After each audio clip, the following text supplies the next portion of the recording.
1. Lair of the Idle Spirits. The boy picked his way carefully between large rocks and ancient debris, trying to keep up with the fleet-footed men of his village. The night air was cool and damp. Thick patches of green and gray moss covered the rocky ravine. A trickle of water ran along the bottom. Thin trees pointed up at dim stars outshone by a full moon. He turned his body sideways to get between two pillars of stone, holding his spear upright to keep it from catching. The ravine ended in a rocky wall.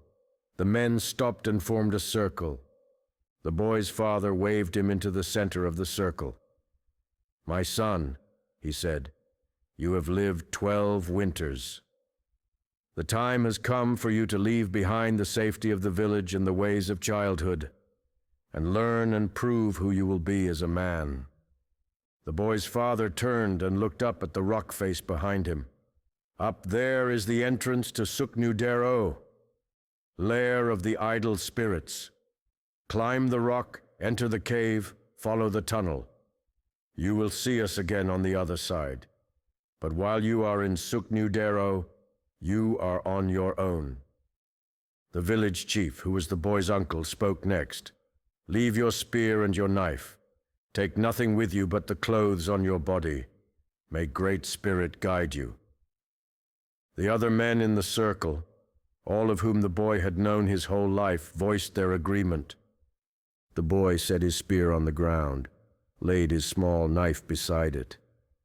He took a deep breath and walked out of the circle. His father stood aside as he passed. He did not look back at the circle of men. That would signal weakness on his part. Instead, he focused on the tall island of rock in front of him. He grabbed an outcropping and began to climb. The men behind him made a grunting sound as he climbed, in time with one another, the last encouragement he would get until he emerged on the other side. Hand over hand, one toehold at a time, the boy ascended the rock. He saw the cave opening before he reached it, a black void in the bright moonlight. A natural ledge protruded from the cliff wall underneath the opening. He scrambled onto the ledge and stared into the cave-like rift in the cliff face which led to the underworld tunnels of Suknudero. No matter how long he stared, he could see nothing in the darkness. The boy entered. The air felt warmer than outside. It gave him a strange feeling, an otherworldly feeling, like he was entering a place of spirits and magic. The moonlight faded. Soon he could not see his hand in front of his face. The men of the village rarely talked about this place, but between them, the village children had heard bits and pieces and told each other rumors. "The tunnels are full of spirits," they would say. "The spirits live in darkness, waiting for the final winter, when they will emerge from their dens and prepare the land for rebirth." The boy scraped his hands against cold walls, feeling ridges, dimples, and depressions in otherwise flat stone.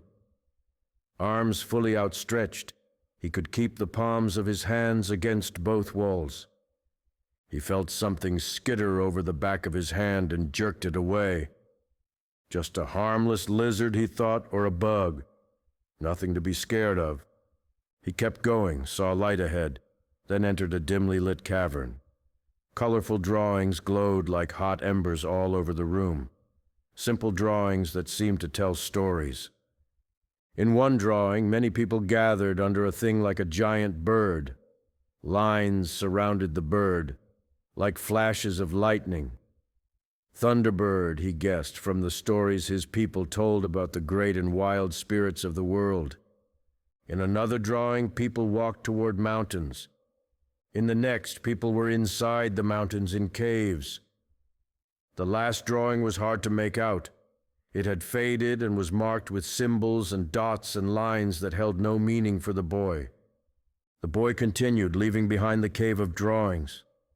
He did not know how long he walked in the dark, but many steps later, dim light met his eyes once more. He could just make out a smooth, straight pillar up ahead. The walls opened out into another room. this one perfectly round, with the pillar at its center. The light came from above, from holes in the ceiling, blue light like moonlit clouds. He could see 2 other rooms branching off from this one. He walked to the first room and looked in and gasped. Shapes like people stood against the walls. He froze, not daring to breathe. He noticed other ones lying on tables, attached to something like vines falling from the ceiling down to their chests. They were not like men or women he had ever seen. Much taller, they seemed carved from smooth rock or something like it. None of them moved. They were still, lifeless. He allowed himself to breathe in, out. Maybe these were the spirits he had heard about from the children in the village. Maybe they were asleep or hibernating. Lair of the idle spirits, he remembered. Now he understood the name. He watched for several more heartbeats, but saw no sign of movement. The spirits did not even breathe. He backed away, wanting to run, but forcing himself to stay calm and slow, as if he were hunting in the woods. Calm, slow. He decided to look in the other room too before he left. Carefully, quietly, he paced to the other room and looked inside. He froze again. A giant spider stared at him from just inside. He bit his cheek to keep from yelling out.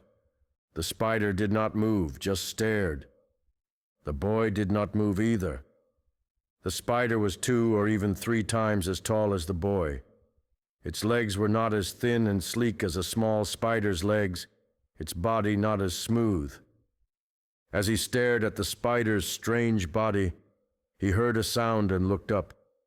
Its eyes were open, glowing blue and blinking, looking right at him. The boy stopped breathing again. Strange, small noises came from the spider, like the noises of bugs in the undergrowth. Its eyes closed, the blue lights disappeared, and the spider became quiet again. The boy waited. Nothing more happened. He backed away from the idle spirits, calmed his breathing, then left the round room and continued onward. The next tunnel went on longer than the others had, or at least it felt that way. Silence and darkness engulfed him. He heard squeaks and chirps echoing along the passage. Faint at first, but the noises grew louder as he continued. He remembered what his father and his uncle always said. You do not reach a destination by sitting still. You reach it by putting one foot in front of the other. The sound of trickling water met his ears and grew in volume. He felt drops on his right hand. He was thirsty now and tempted by the water, but he did not know whether it was safe to drink. He did not wish to anger the spirits by taking anything from their domain, even a drink of water. The stories warned of such things. The next cavern, when he finally reached it, felt much larger than the other 2, like a world under the world. Sparkling lights covered the domed ceiling and walls, like gemstones reflecting the sun. He realized as he studied them, the tiny lights matched the pattern of the stars in the winter sky. He saw familiar constellations and clusters. A strong, pungent odor met his nose as he walked into the cavern. He heard noises like flapping wings and the same chirps and squeaks from the tunnel, louder now. A dark shape flew past. He ducked down and covered his head.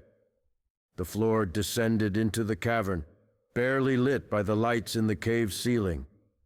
He picked his way down a path between rocks and formations, deeper into the depths of the giant cavern. The path bottomed out, barely visible so far from the tiny starlights up above. He heard a small splash, the sound of tiny rippling waves, water nearby. He continued cautious with his steps, not wishing to plunge into any icy cold pools. Cave monsters and dark spirits flitted through his mind, lurking in the depths of the earth, waiting for unwary visitors. He pushed the thoughts away, one foot in front of the other. The path began to rise. He felt relief, but still the fear of creatures in the dark, watching, waiting, maybe even following, about to pounce, plagued his mind. Without warning, the noises of the cavern went quiet and the starlights vanished. All was dark and silent once more. The boy experienced the brief sensation of falling, then a sudden stop. His feet had not left the ground, but now his body fell to the ground and slid and rolled down a steep bit of tunnel, then onto a flat surface. He laid still, even more unsure of his bearings than before. Darkness, silence. He stood up and tested for walls, but did not feel any. He returned to the ground on hands and knees and crawled, anxious after the slide. He did not wish to be knocked off his feet again. He felt the air change once more, saw the faint lines of more glowing drawings. Closer, he saw they seemed not to tell a story this time, but to depict things from outside. The sun, flowers, a rainbow, grass, a river, strange animals. The end came quickly after. How long had he been walking? A full spring day? Half a day? 2? The bright light from outside hurt the boy's eyes. He shaded them with his hands. He stepped out onto a ledge into open air. Under and beyond the ledge, endless ocean. "Son!" The boy heard his father's voice from far below. He crouched down at the edge and looked over. Below and off to one side, the circle of men who had surrounded him before he entered, Suk-Nudero stood on a thin strand of rocky beach. "Yes, father," he called. "Jump into the water." The boy looked down at the dark green-blue sea. Small waves rose and fell and crashed against the rocky shore. The ocean looked dangerous and cold and scary. He sometimes swam in the river near the village, close to the shore, but never in the wild ocean. He backed away from the edge. No crying, he told himself. No fear, no waiting. He took 3 running steps and lunged out into the blue-gray sky. 2. Sharn'nalwen. The ocean swallowed the boy whole, its depths dark and icy cold. He struggled to the surface, flapping his arms like a bird. He gulped air and salt water. Panic set in. A voice nearby yelled, "Son!" The boy looked and saw his father close by, swimming in the water. "Help!" the boy called. "I will help you," his father said, "by telling you what to—" A wave came and engulfed the boy. He fought back to the surface. "We'll save yourself!" "I can't," the boy cried. "Yes, you can. You have to lie down on top of the water on your back. The water will hold you up. Watch me." The boy went under, struggled back up. He felt his strength failing. He could not keep his face above the surface much longer. He looked over at his father, saw how he laid back in the water, arms and legs stretched out. He forced his body to lie back into the water. He felt himself sinking and panicked, went under again.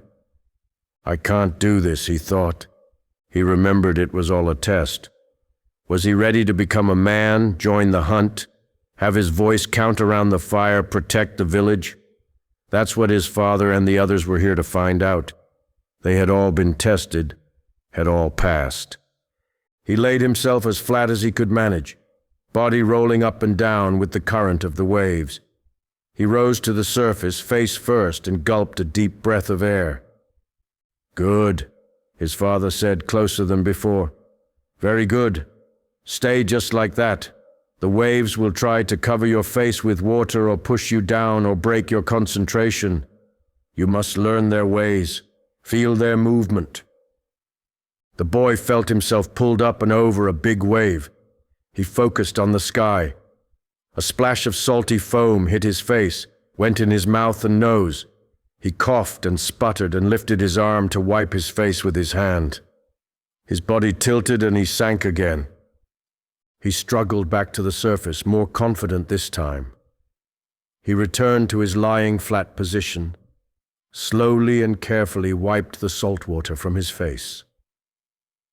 "When you are ready to swim to shore," his father yelled, "you will roll onto your belly. Keep your body straight like a fish. Then, one arm at a time, reach toward the shore and pull water towards you.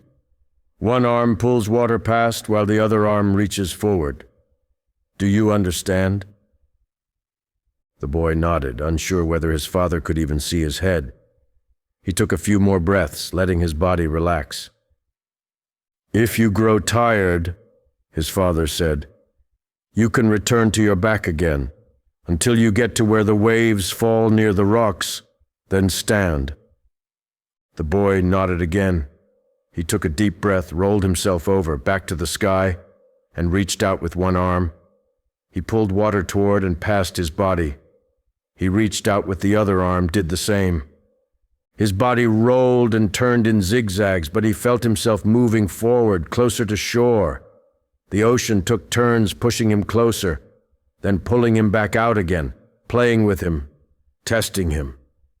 Bubbles escaped his nose and his breath ran out. His father had not told him how to breathe while he swam. He returned to his back just as a wave crashed over him. He breathed water, lungs burning.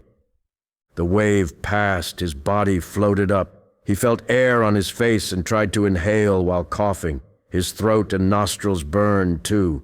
He felt anger at his father and all the other men for putting him through this. They were asking the impossible. Did they expect him to fail? Was that the point? "No, I will not fail. I will do this. I am close." He rolled his body over, glancing at the shore as he did. He saw the men of the village standing there on the sand and rocks, waiting for him, still as trees. He put one arm forward, then the other. "It is like the cave.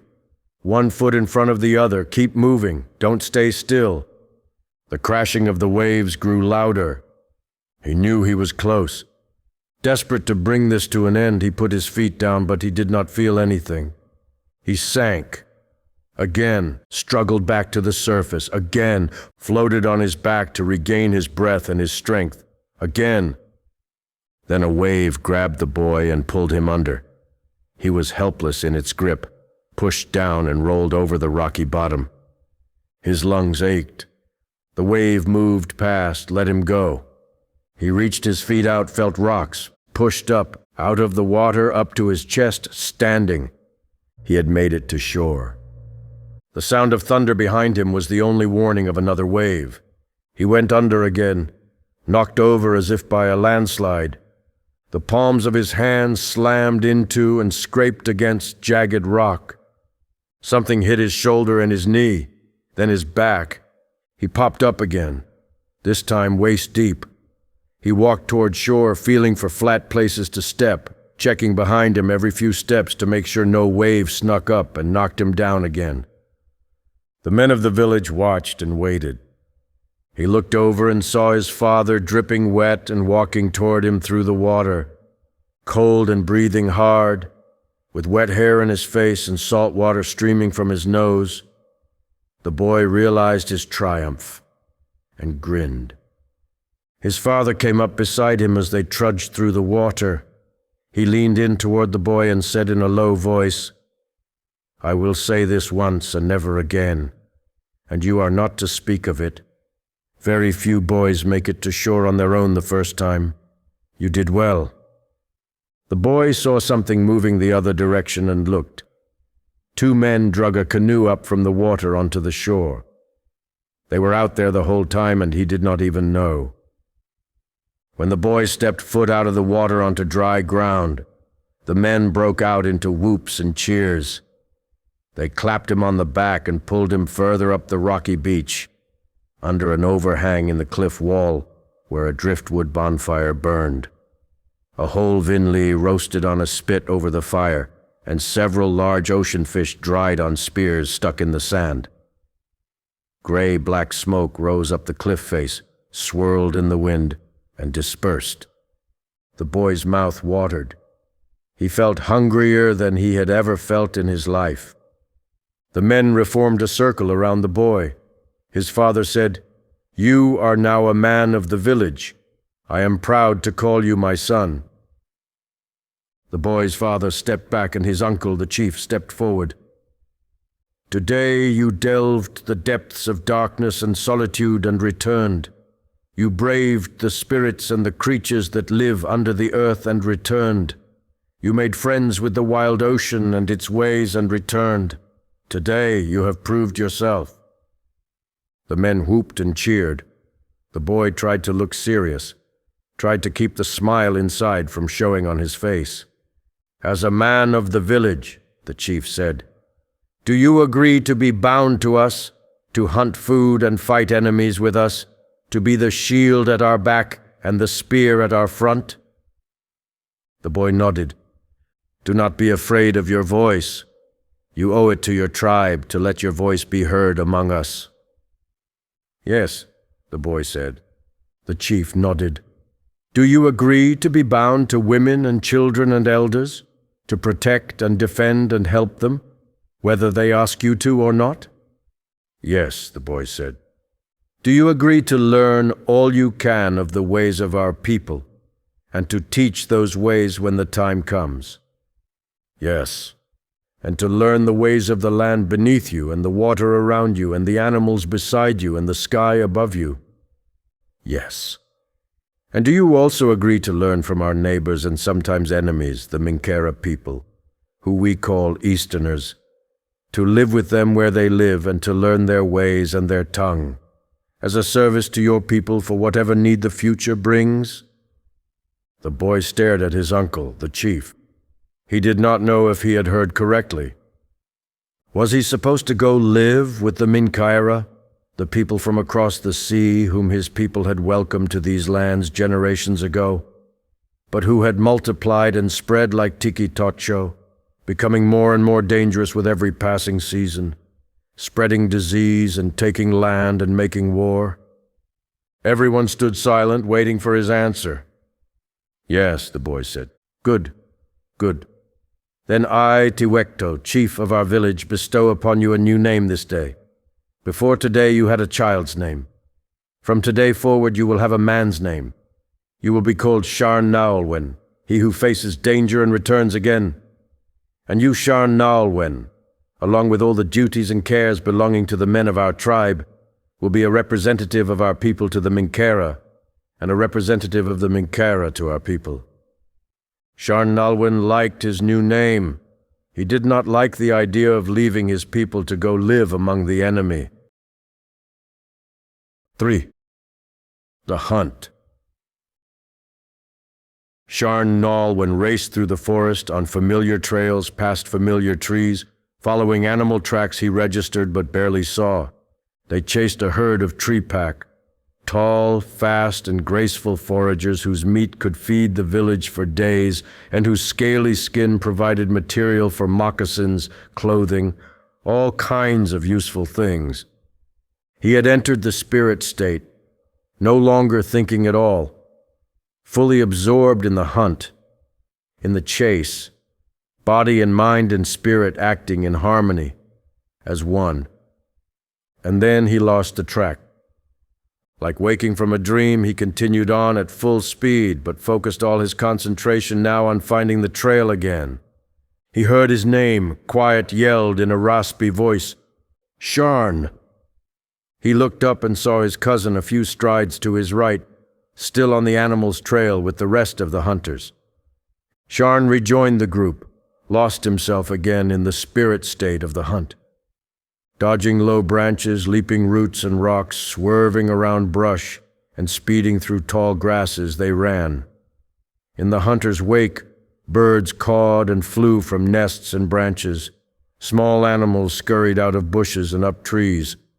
The hunters paid attention to none of it, focused only on the tracks of their prey. Prints in the soft dirt, snapped twigs, the gentle sway of large-leafed plants. All of it told a story of recent and hurried passage, a herd on the run, and the hunters were closing in. Sharn felt something thud into his consciousness, a presence, something amiss. He turned his head and saw another runner moving toward him, clumsy, thrashing like an injured or panicked animal. Sharn slowed, shifting his focus onto this new threat, keeping trees between he and the runner. A boy ran past, covered head to toe in strange clothes. He looked at Sharn as they crossed paths, wide eyes in a pale face. "Stop!" Sharn called. The boy kept running. Sharn followed, spear in hand. These lands belonged to Sharn's tribe, the Kuali Dane. Anyone who passed their borders required their blessing. These days, few received it. Sharn and his fellow hunters had chased the herd of tree pack many, many strides.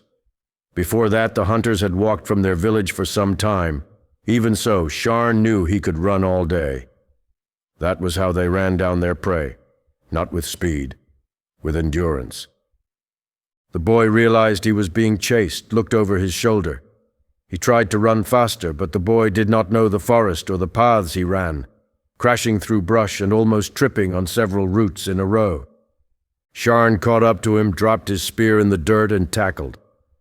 The boy went down hard, sliding along the forest floor with Sharn half on top of him. He turned over, yelling, crying, almost screaming.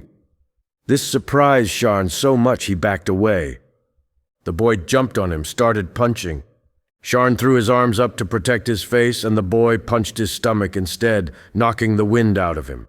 Unable to breathe, Sharn reached up with his legs, tightened them around the boy's head, and slammed him down on the ground.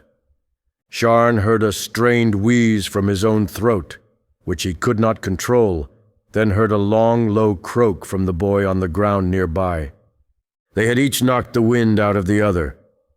It felt like forever that Sharn lay on the ground, waiting for his body to function again, wondering if it ever would, if he was about to die, or if the other boy would recover first and kill him. Finally, Sharn's chest filled with air and a slow groan. He rolled onto hands and knees, stood. He looked down at the boy on the ground, whose eyes were closed. The boy looked thin and frail, like he had not eaten in days. Was he dead? "Sharn!" His cousin's voice came out of the woods behind him, anxious and at a full run. "It's okay, Cuccio," Sharn said, putting his hand up. "I found an interloper. I think he's dead." Cuccio walked up beside Sharn, staring down at the boy. The boy opened his eyes, saw Cuccio's spear pointing down at him. He slithered backwards in the dirt on elbows and heels, trying to get away from them. "How sure are you about the dead part?" Cuccio asked. "Stop!" Sharn yelled. "You are our captive now.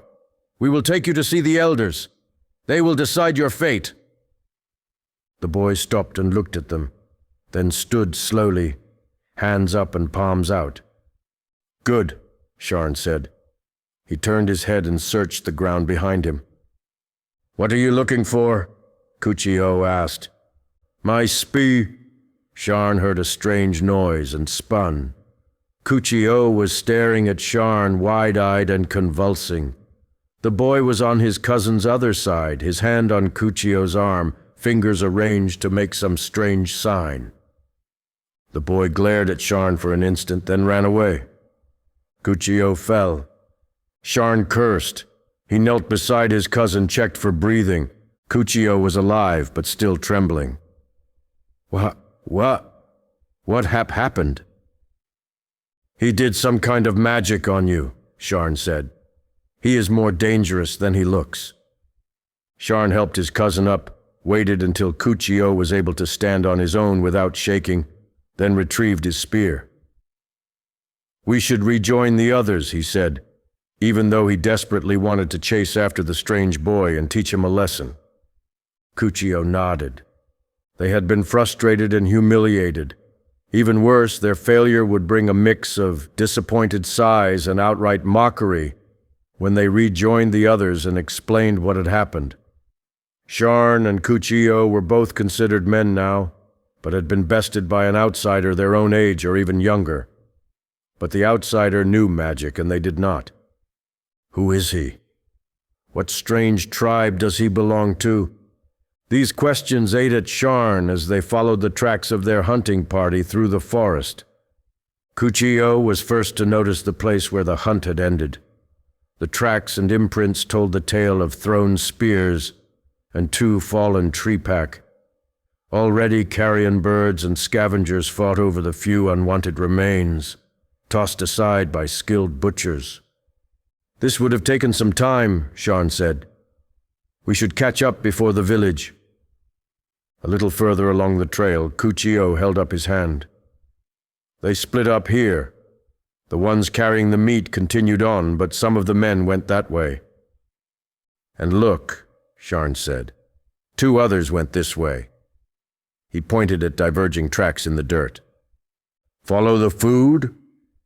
Sharn smiled. "Yes." They continued on, following the heavier set of tracks back toward the village. Much later, as they finally neared the village, the 2 young men heard commotion and saw the other hunters standing in a circle around something or someone. Kuchio and Sharn hurried to join the group. They wedged their way between the hunters, and Sharn gasped. The boy from earlier stood at the center of the circle, looking even more exhausted and bedraggled. Sharn's uncle saw him break into the circle, said, "Sharn'nalwen and Kuchio will become our new guests, protectors, and guides. They will teach the young man our tongue and our ways. No one is to harm or harass our guest. We will find out who he is and where he comes from once he can speak with us. Agreed?" The group of men voiced their assent. Sharn stood open-mouthed, staring first at the strange boy and then at his uncle. Why did they keep choosing him to do the worst things? Sharn's uncle removed his own blanket from over his shoulder and placed it around the strange boy. "Let this, my blanket, symbolize my protection for this young man." The strange boy looked up at Sharn's uncle, wide-eyed. He clutched the blanket tight with one hand. Men broke away and went to eat or bathe or see their families, leaving Sharn and Kuchio with Sharn's uncle and the stranger. "Let me know if you need anything," Sharn's uncle said. He turned to walk away. "But Chief Tiwekto, what are we supposed to do with him?" Sharn asked, his voice a little more whiny than he intended. "You have been running all day, same as he. What do you want to do now?" Sharn shrugged. "Eat. If you eat, he eats. If you drink, he drinks. If you wash in the river, he washes. Simple?" "Yes, uncle." "He knows magic," Kuchio said. "He tried to kill me with it." "Then you best be friendly toward him, my son, so he does not try to kill you again." Chief Tiwekto walked away. Sharn looked at the strange boy. "Do you want food?" he asked. The boy stared at him. Sharn mimed putting food in his mouth. The boy continued to stare. Kuchio laughed. "This is going well." "Fine," Sharn sighed. "Come with us. Let's go eat." 4. A meeting of many tribes. Days after the pale-faced boy arrived in the village, 6 strange people stood outside the village at daybreak, still as statues, waiting to be acknowledged. The elders were notified and a wordless meeting ensued. The strangers used gestures to mime their request, which was not difficult to figure out with the boy's recent arrival. They looked just like him, covered head to toe in cloth the color of charcoal, which was loose except at the neck, wrists, and ankles, which were wound tight in bands of colorful wrapping. Their faces were pale, like the boy's, and under their hoods, Sharn saw eyes of light blue, green, and gray. Sharn's uncle, the chief, nodded to Sharn's father, who nodded to Sharn, who went and retrieved the boy whom everyone called Pale Face. The boy was in Sharn's family's roundhouse, where he had lived since his arrival, hiding under a blanket. Sharn felt guilty, but said, "Come, Paleface." The boy sighed, threw off the blanket, and stood. They walked out to the edge of the village where a large group had formed around the strange travelers. The strangers recognized the boy at once. One of the men spoke to him with stern words. The boy stared at the ground as he joined them. The one who had spoken nodded to the assembled Kuali-Dane. Then the strange group turned and walked away into the forest. The boy went with them. A few days after the strange boy left with his strange people, the whole village packed up and traveled south. A meeting was to take place unlike any other in the lifetime of anyone alive, a meeting of many tribes. For days, the people of Sharn's village canoed south along the river. The days grew ever longer as summer settled in. Soon, Sun's spirit would banish nights altogether until the autumn, when the land would welcome Moon's spirit back again. Daylight would disappear, and the land would live in darkness until the following spring, when the cycle would begin again. When they reached the top of Weevik's Snout, the second greatest waterfall known to the Kuali-Dane, they dragged the canoes up on shore and continued their journey by foot. The river flowed west, but they walked south, over prairie and hill, through forest and stream, always toward the towering mountain peak they called Beaks of Two Birds, the furthest south the Kuali-Dane ever ventured. Sharn could not believe his eyes as they neared the base of the mountain. All kinds of people were arrayed along the plains and foothills. Each tribe occupied its own area, judging by the colors and styles of clothing and tents, but he saw much intermingling of people along the edges. As they approached the gathering, Sharn saw a rider upon a large, bulbous creature with 12 thin legs like sticks and a hide-like armor. The legs blurred together, moving almost too fast to see. The creature was called a Tukbi, and while unappreciated among his own people, was often employed for travel and work further south, where the land was more open and the air more dry. Tukbi could go days without water, carry heavy loads, and move a little faster than a full-grown man at a walking pace. But they were stubborn, hard to control, and easily spooked. The rider led his Tukbi toward the envoy of Kuali-Dane. He held his spear high above his head, horizontal and sideways, a sign of non-aggression. "Hail, travelers!" he called in heavily accented Kuali. "I, Hoktikuth, greet you with the warmest feelings of my people, the Scrimchi, whose lands you now walk and whose hospitality you now receive. Welcome." Chief Tiwekto nodded his head low, then said, "Greetings and many thanks, Hoktikuth of the Scrimchi. We honor you as you honor us. We are a river village of the Puhreti New, of the lands of the Pureti Dain, of the Kuali-Dane people. I am Tiwekto. We are very pleased to be here in your lands, amid this great gathering." He nodded his head low again. The rider's eyes lit up as Sharn's uncle spoke. "Ooh, hoo, hoo!" Hoktikuth hooted. "We have a skilled speaker here. You do your people proud. They are over there." He pointed with his spear toward a giant area of mostly brown tents. "All the other Kuali-Dane who have arrived so far." Many hundreds of people were gathered there. All the Kuali in one place, Sharn realized. One of the strongest tribes in all the land. "Where are the Kote?" Chief Tiwekto asked, straight to the point. Hoktikuth stared down at Tiwekto from his perch atop the Tukbi. Without speaking, he swung his spear around and pointed in the other direction. Sharn looked and saw another tribe, one who looked almost the same as the Kuali-Dane. Similar in number, similar in language, similar in so many ways, and yet so different. Chief Tiwekto nodded. "If you need anything," Hoktikuth said, "come find me. This is what I look like."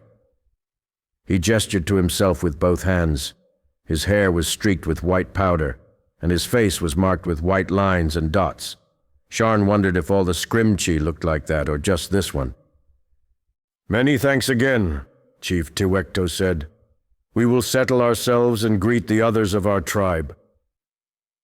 Hoktikuth bowed and turned his giant animal in a slow circle, then continued on in a wide perimeter around the gathering. Sharn heard his father say to his uncle, "He's an interesting character, that one." Sharn's uncle laughed. Sharn's cousin Kuchio tapped him on the shoulder. Sharn had not seen his cousin for hours, so spread out was their group. "Look," Kuchio said, pointing at a tribe to their left. "Those are Rasi. They are one of the desert tribes who send the women to fight and hunt, while the men stay back in the village." Sharn saw clusters of grim-looking people gathered around cook fires, with very few shelters among them. Most wore strange robes. Their hair was lighter in color than his own people's, and done up in strange ways. Some had their hair sticking up like prairie grass. Others tied behind their heads in braids like the tail of a fish, or braided in a necklace from one side of their head to the other. He could not help but stare. "They are right next to us," Sharn said, seeing that the Rasi camp ended where the Quali camp began. "Why do they send the women to fight and hunt?" Kuchio shook his head. "I don't know. They are strange. I wonder if they think we are as strange." "No, cousin. Our ways are the best ways. We are the normal ones." Kuchio smiled. Sharn could not tell whether it was a joke or a statement. Finally, the people of Sharn's village stopped. The elders went to greet the elders of the other villages and clans. Everyone else set down their burdens and laid on the grass to rest. There were a few trees about, but not many. "Quick," Kuchio said, "let's lay under that tree before someone else does." They went to the closest tree, small but shady enough for them to lie under, side by side, mostly in the shade. Others came to lay under it too, but Kuchio and Sharn had the best spots. No roots, and on the north side where the shade would last longest. Sharn put his hands behind his head and closed his eyes.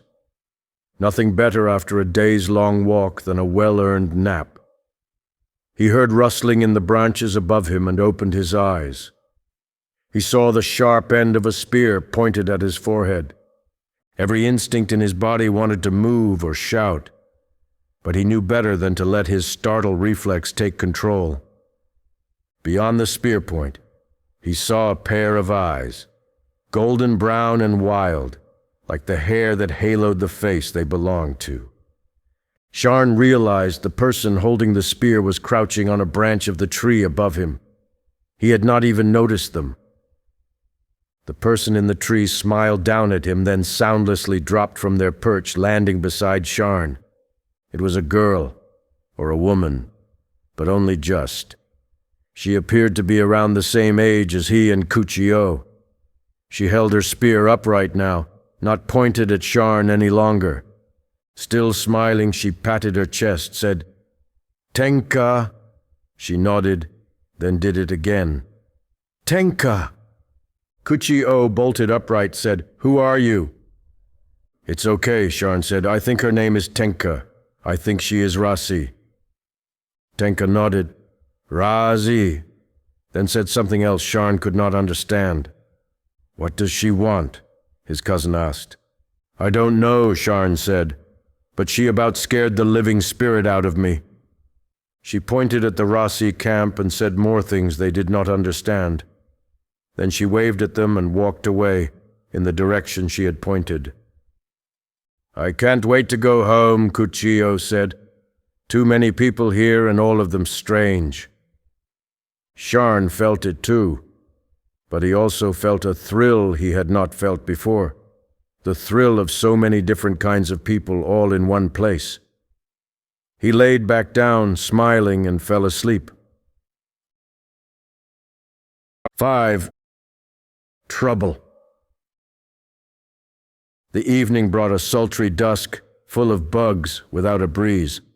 Foothills surrounded peaks of Two Birds Mountain, but there was one that stood out, a giant man-made hill around which everyone camped. The top was flat, its shape rectangular, and all the sides sloped down at the same angle. The eastern slope featured a steep pathway of steps from the base of the mound to its top. After Sharn's people had arrived, the elders of their village ascended the steps for a great meeting at the top of the mound. They had been up there a long time, and would probably be up there for a long time still. Sharn could understand most of the tribes who lived near Kuali Danelands and passed through from time to time, whom they traded or shared news with.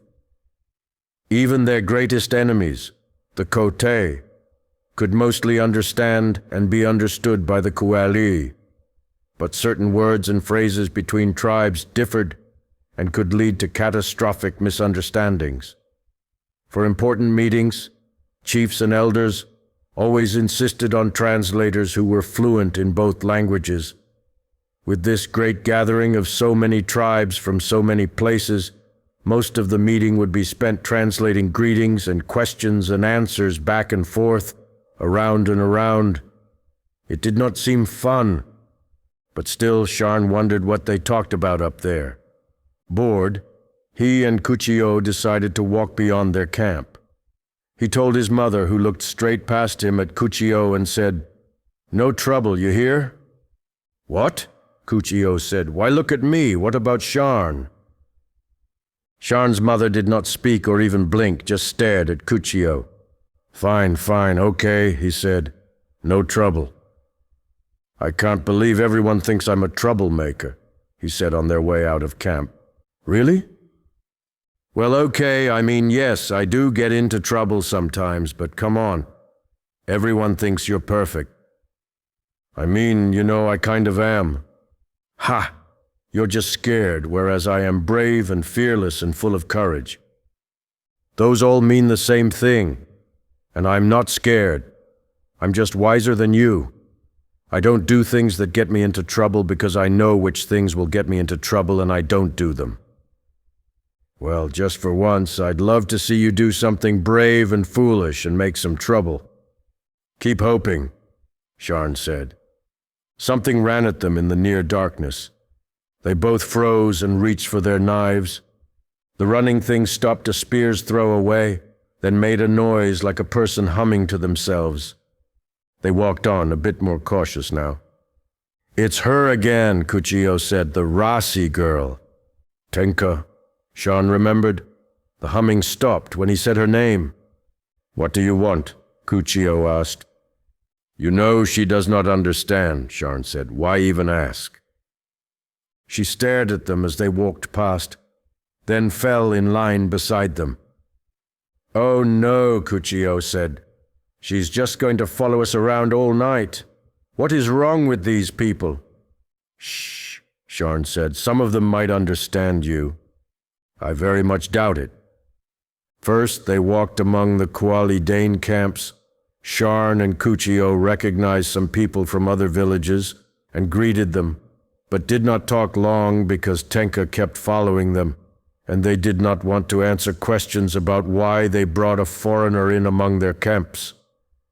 They said hello to Durdin, who was older, about 30 winters, and cousin to both their fathers. His village back home was a little ways south of their own. "Who is this?" he asked, nodding at Tenka. "She is Tenka of the Rasi," Sharn said. "She keeps following us," Kuchio said. "We don't know why." "You are Kuali Dane," Durdin said, "the greatest of all tribes. We are the flame and all other people are moths." He laughed. "Or maybe she thinks you both miss your little sisters following you around everywhere and she is trying to comfort you." He laughed again. "She can go play with them then," Kuchio said. "Where are the Kuwiktikan?" Sharn asked Durdin. Kuwiktikan meant young men, or more literally, men who have not yet been chosen, males like Sharn and Kuchio, who had graduated from boyhood to manhood, but were not yet old enough for the mating rites, when they would present themselves to the young women of the other villages to be chosen by one as mate for life. "They have run off to spy on the other tribes," Durdin said. He rested his hands on his hips and bent his back, sticking out his wide chest and belly, and looked up at the sky. They heard his back crack and pop as he twisted side to side. Probably they will get themselves into trouble and I will have to go fix their mess. We will try to find them, Kuchio said. Yes, you should do that, Chief Durdin said, then looked at Sharn. Make sure they don't do anything stupid. Why are you looking at Sharn when you say that? Kuchio asked. What? No, Durdin said, looking at Kuchio. See, I am looking at you too. He leaned toward Sharn and put his hand beside his mouth, as if to prevent Kuchio from hearing, and loudly whispered, You know I was looking at you, right, Sharn? Because your cousin is just as much a troublemaker as the Kuwiktikan of my village. He winked, then laughed, and walked away. Sharn looked at his cousin, whose eyebrows were knotted and lips pursed in annoyance. If you were not sure of your reputation before today, Sharn said, you know it now. Shut up. Sharn smiled. They turned and walked the other direction, out of the Quali camps, around the perimeter of the great mound. Tenka disappeared from time to time as they walked, but always returned. Kuchio did not hide his aggravation at having her with them, but she seemed not to notice, too busy looking around, taking it all in. They walked aimlessly past the other tribes' camps, keeping the great mound to their right. They smelled meat over the cook fires, some tribes having freshly hunted or caught their food, others having dried and preserved theirs for the journey. They heard stories and laughter in other dialects and languages, saw exotic people wearing the hides or bones or teeth of exotic animals. Then amidst the festivities they heard the sound of angry voices shouting and cursing, and Sharn realized some of them were speaking Kuali. That's the Kote camp, Kuchio said. Oh no, Sharn said. If there is trouble, it will be the Kote causing it. Everything they do is trouble. The two of them ran toward the noise, where they saw a crowd of young men faced off against each other. Get off me, rat face! Make me son of excrement! Get off him! Go back to your rat hole! Shut up, frog fornicator! Watch out! He's got a tomahawk! He's going to chop off my hand! Let go of him right now! Talk to my blade! Ah!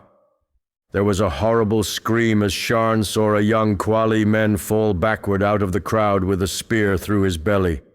The group erupted in chaos, a tangle of arms and legs and heads. Kuchio jumped into the fight as Sharn stood, watching, not knowing what to do. Everything went quiet except grunts and groans, and sounds of flesh hitting flesh and bodies thudding against the ground. Sharn grabbed the closest Quali person and dragged them away from the fighting. Stop! He yelled in the man's ear.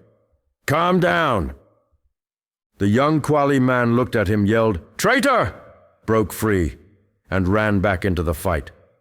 Sharn heard a bellowing voice behind him. What is the meaning of this?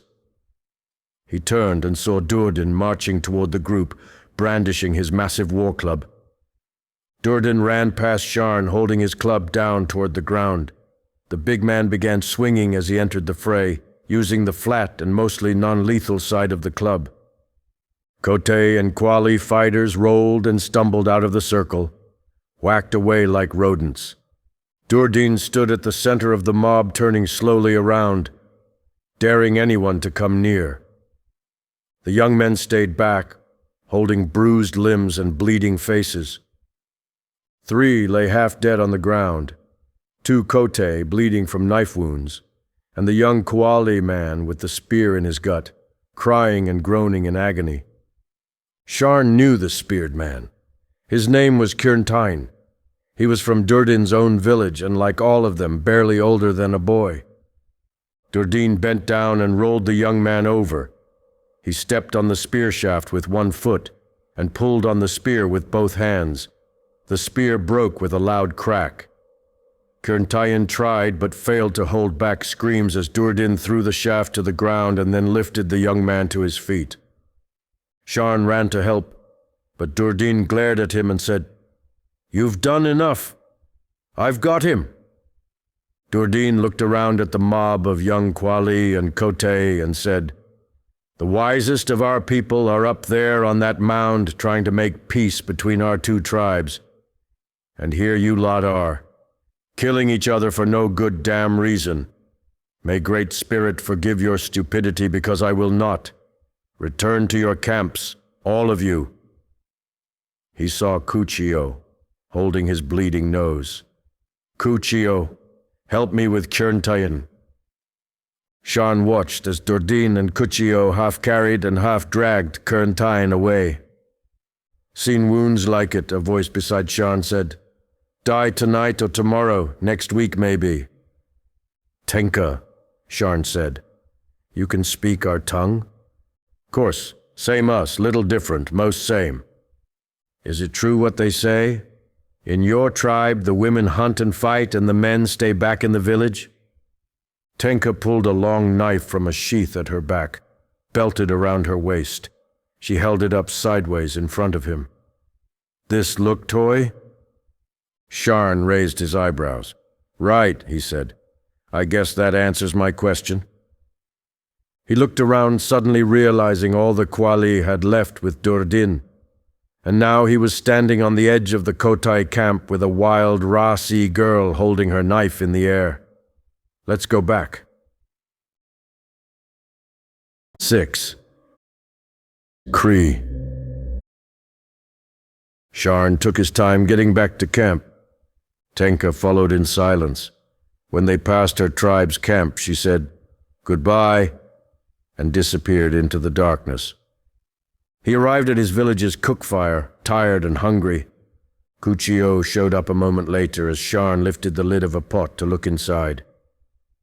"Dúrdin wants to see you," Cuchio said. "Now?" "Yeah, I think so. Save me some food, will you?" "No promises, I am hungry from battle." Sharn rolled his eyes as he walked away. He did not want to be yelled at by Dúrdin, but he was also dying to know why the big man was mad at him. The grass shimmered orange and gold as the sun rose behind him, putting a quick end to a short spring night. Soon there would be no more sunsets or sunrises. "Dúrdin," Sharn said when he found the man. "Cuchio said you wanted to see me." Dúrdin sat on a big rock hunched over a bowl of stew. He waved Sharn over, gestured to the nearby fire and the big pot of stew sitting on the coals.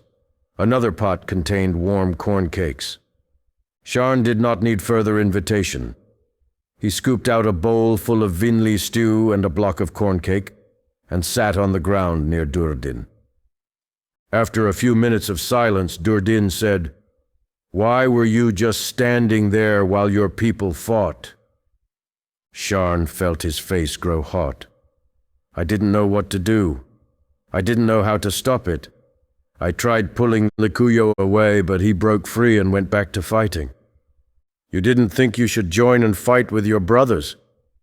"I didn't want to fight. I didn't even know why they were fighting. It seemed meaningless. I don't want to die a meaningless death, or any others of our tribe to die one either." He set down his bowl, looked Sharn in the eyes. "You are wise beyond your years, Sharn'nalwen. That is why I hear you will soon go live among the Minkaera, to better understand their ways and their tongue, so we can learn how to live with them and keep them away from our lands. You will make a great chief one day, but if you are to lead your people, you can never, ever stand idly by while they fight or while they die. Never. I don't care if you join them or if you find a way to stop them, but you must always be ready to jump in and do something. If you stand by, doing nothing, while others fight or die, you might as well be dead because you will be no fit chief to anyone. Understand?" Sharn nodded, finished his food in silence, and left. The great gathering of tribes continued for 2 hands of days. mostly without incident. And despite Tenka the Razi girl's prediction and the worst fears of the Quali, Kerntayan did not die right away and seemed to be getting better. He had the best healers and medicine people from their tribe, as well as several from other tribes who wished to give their help in preventing a war from breaking out during the festivities. On the 7th day, the people of all the tribes gathered on the east side of the mound, where a speaker of the neutral Scrimchi tribe announced a peace treaty between the Quali Dane and the Kotai. Elders from both sides made speeches and talked about the provisions of the treaty, where the Kotai would be free to hunt and roam, and where the Quali would do the same. Many gifts were exchanged between them. That night, a celebration ensued which lasted for 3 more days. More gifts were exchanged between tribes, as well as food and drink. Stories were told and songs sung. Dances were performed and taught. Men of different tribes smoked and carved wood and hunted together. Women talked and wove baskets, herded children, and cooked. Despite what Sharn understood about the differences in men's and women's roles among the clans of Tenka's tribe and some of their southern neighbors, their men seemed to relish hunting and playing games with the men of the other tribes. And their women, though hesitant at first, fell easily into conversation and basket weaving and talk of child rearing with the women of the other tribes, always with spears by their sides and knives strapped to their bodies. Sharn roamed between the camps, experiencing all these things. He met a Kotai man, older than himself, who clapped him on the back and raised a cup and said, "To peace!" As if we had not been at war with each other for generations, Sharn thought. Underlying all the festivities and even the peace treaty was constant talk of the Easterners, the Minkaera, the Dotang, the Epilo, and all the other tribes from across the sea who had been steadily streaming onto the shores of these lands for the past several generations. They were the most pervasive of all topics, and everyone had an opinion on how to deal with them. Some thought tough aggression was the only way to keep the foreigners at bay. Some thought generosity and friendship would pave a way toward peaceful coexistence. Many feared for their lands and their people, but also valued the Easterners as trading partners, since they provided many things which had not been available before their arrival in these lands. The ones who had the least interaction with them wished only to leave the Easterners to themselves and to be left alone by them. But few who knew the Easterners gave any real credence to that possibility. Once the first tribe packed up to leave, it was not long before all the tribes were underway. The journey home was both sad and joyous. Sharn knew he was leaving something behind which he would probably never experience again. But he was excited to get back to lands he knew, and back to the normal routines of his life. 2 things weighed on his mind, though. One was a feeling of shame for not having tried harder or done more at the first night's fight. He could not get Durdin's words or look of disgust out of his mind. Second was Sharn's knowledge of his forthcoming journey to go and live with the Minkaera for the rest of the season. He felt more dread about it than anything he had ever before had to do, even his right of manhood, which he had been very anxious over. When they finally reached the village, Sharn's family found their roundhouse occupied. Sharn's sister Tuwitso was first to enter. She screamed and ran back out. "What is it?" his mother asked. "Someone is in there sleeping." "Who could be in our home?" Sharn's mother asked. "Sharn, go see. Ready your spear. Kuchio, go with him." Sharn nodded, pulled the strap of his spear over his head. Kuchio, who had been walking with Sharn, did the same. They entered the darkness of the roundhouse, hunched low to get through the doorway, and saw the sleeping figure pushed tight against the wall of the house. "Who are you?" Sharn yelled. "What are you doing here?" The sleeping figure bolted up, wide-eyed. Then he smiled. It was the strange boy from the forest, pale face. "You," Kuchio said. "Shall we kill him here or take him outside first?" "We are not going to kill him," Sharn said. "He's harmless. Well, mostly harmless. Also, I think my mother was beginning to consider him part of the family before the others came and took him away. She was not happy about father and uncle handing him over so willingly." "Fine," Cuccio said. "Can I at least knock the smile off his face?" "Come, pale face," Sharn said, gesturing for the stranger to follow him out of the roundhouse. They walked out and Sharn said, "Look who's back." His mother threw her arms up and ran to the strange boy and hugged him tight. Then she held him at arm's length and looked him over. "You are too skinny, just like before. Do your people not eat? Also, you are dirty. Sharn, take him to wash up while I see what we still have to eat. Beans and corn, if nothing else." The strange boy did not stop smiling the rest of that day. He happily followed Sharn and Cuccio to the river to swim and clean up, happily ate the little bit of food Sharn's mother found to cook and portioned out for him, then happily tried to learn words from Sharn by pointing at different things and saying something which Sharn interpreted as, "What do you call that?" Spring turned to summer. Some men from Durdin's village who were on their way to trade with the Minkaera stayed with them for a while. When Sharn asked about Kirntayin, they slowly shook their heads with downcast faces. Sharn felt a stab of grief. Tenka had been right after all. She knew he could not survive that wound. Pale Face, who finally told them his real name, which sounded like Krii, learned fast and with enthusiasm. By the time Sharn had to leave, Krii understood most things and could speak in halting Quali. "You leave now?" Krii asked as Sharn packed up his few possessions. "When the sun is low in the sky and the air is cool, I will go with my father and Cuccio and a few others." "Why?" Krii had asked this a few times already, but still did not seem to understand.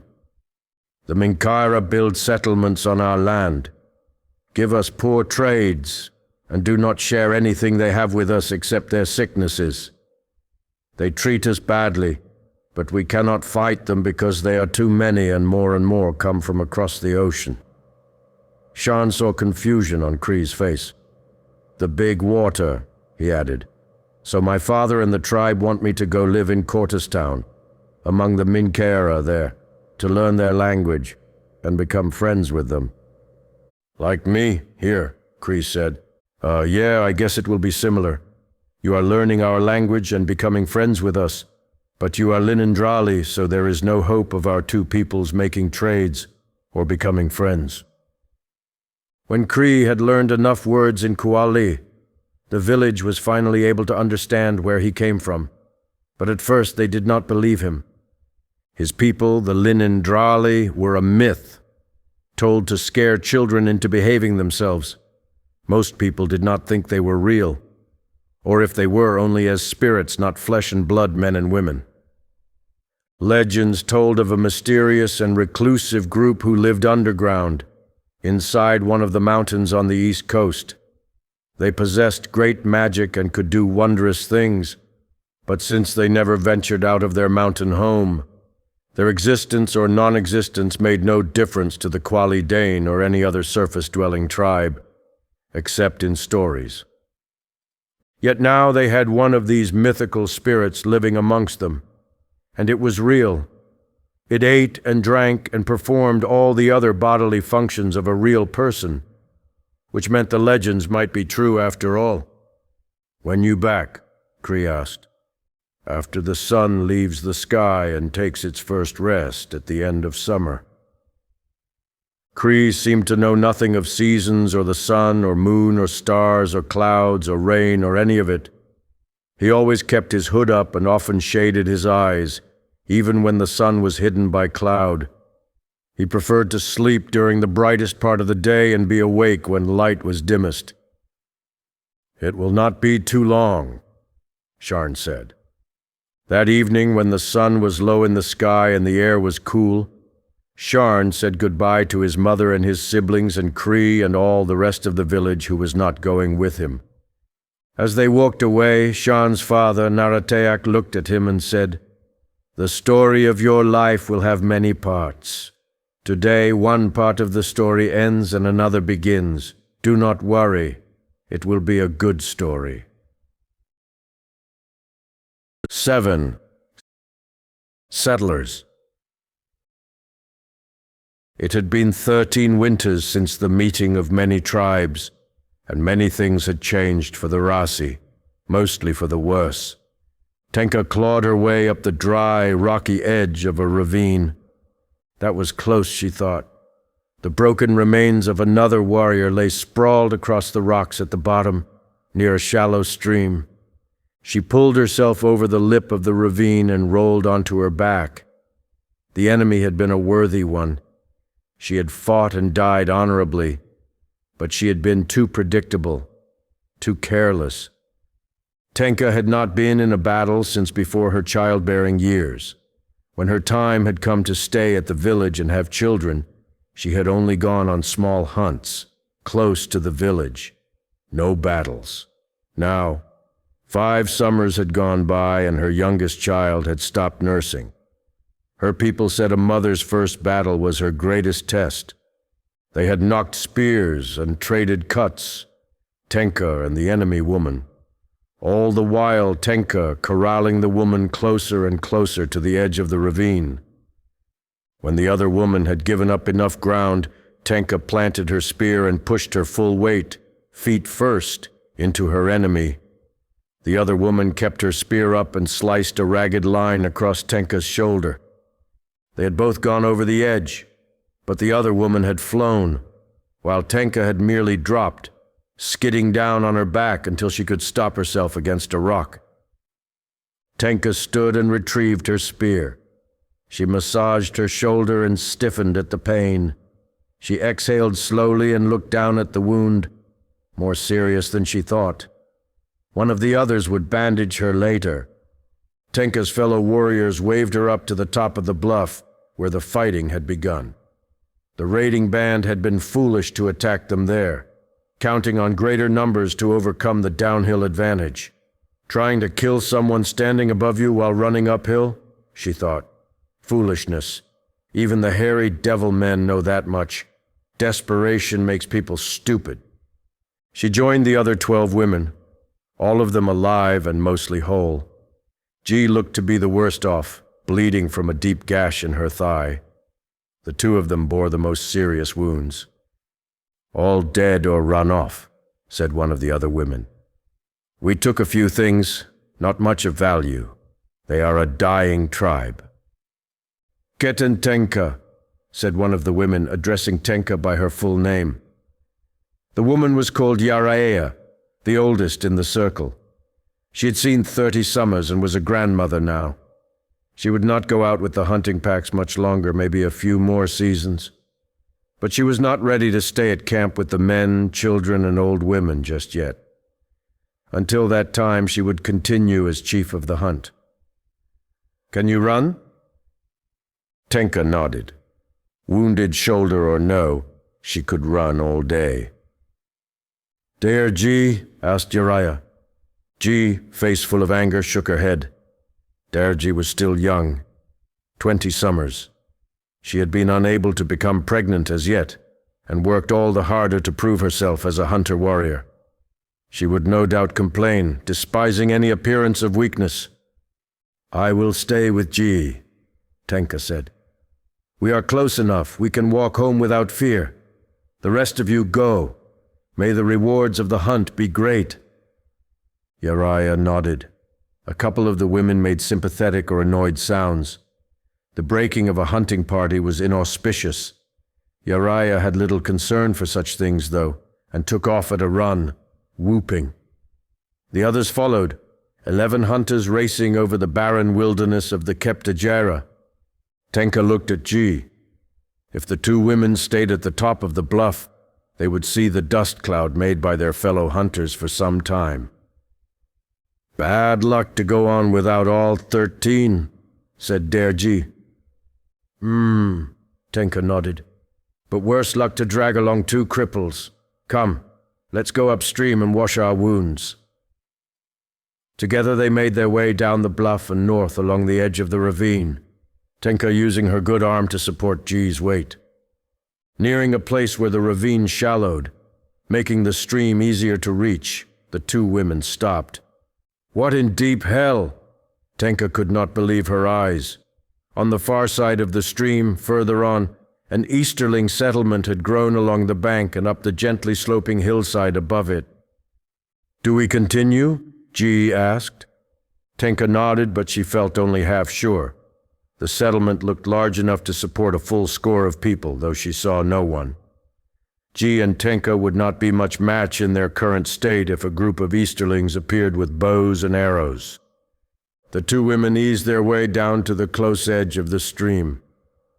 Tenka lowered G onto a flat rock in the shade of a small tree, then searched alongside the bubbling water.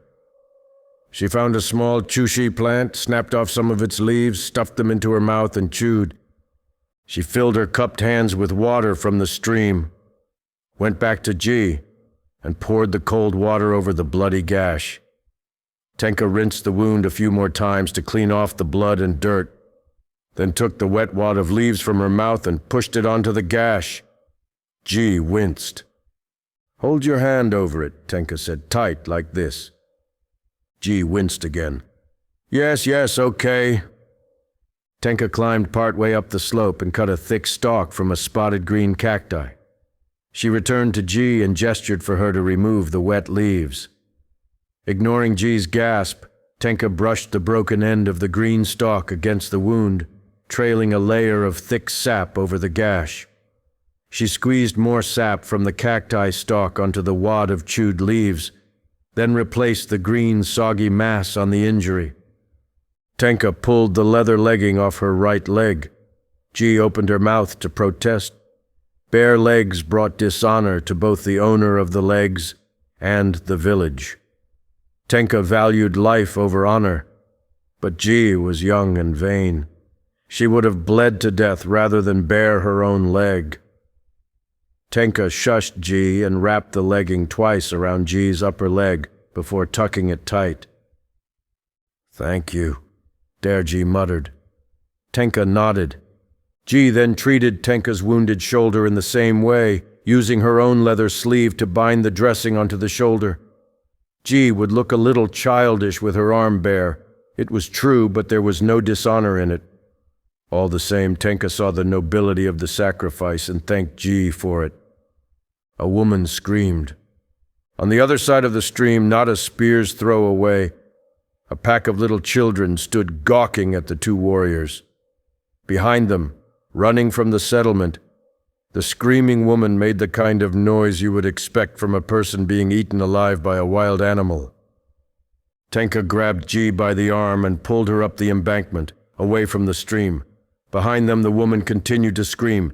Then a man's voice shouted. Tenka turned and saw the man holding a bow, nocking an arrow. "Oh, great spirit," Tenka thought. She grabbed G under the legs and picked her up off the ground, forcing the young woman to hold on to Tenka like a child holding on to her mother. Tenka moved in something between a walk and a run the rest of the way up the embankment. Her shoulder seared with pain, then gave out as they cleared the top. Both women fell hard.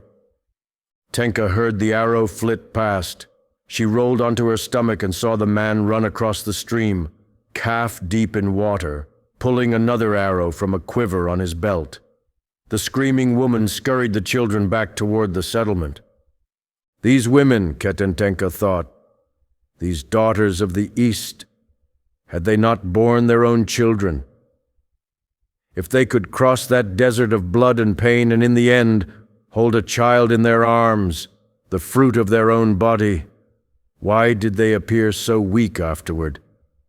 By all appearances, this one had given birth to a whole pack of children, and yet she made the noise of a child herself.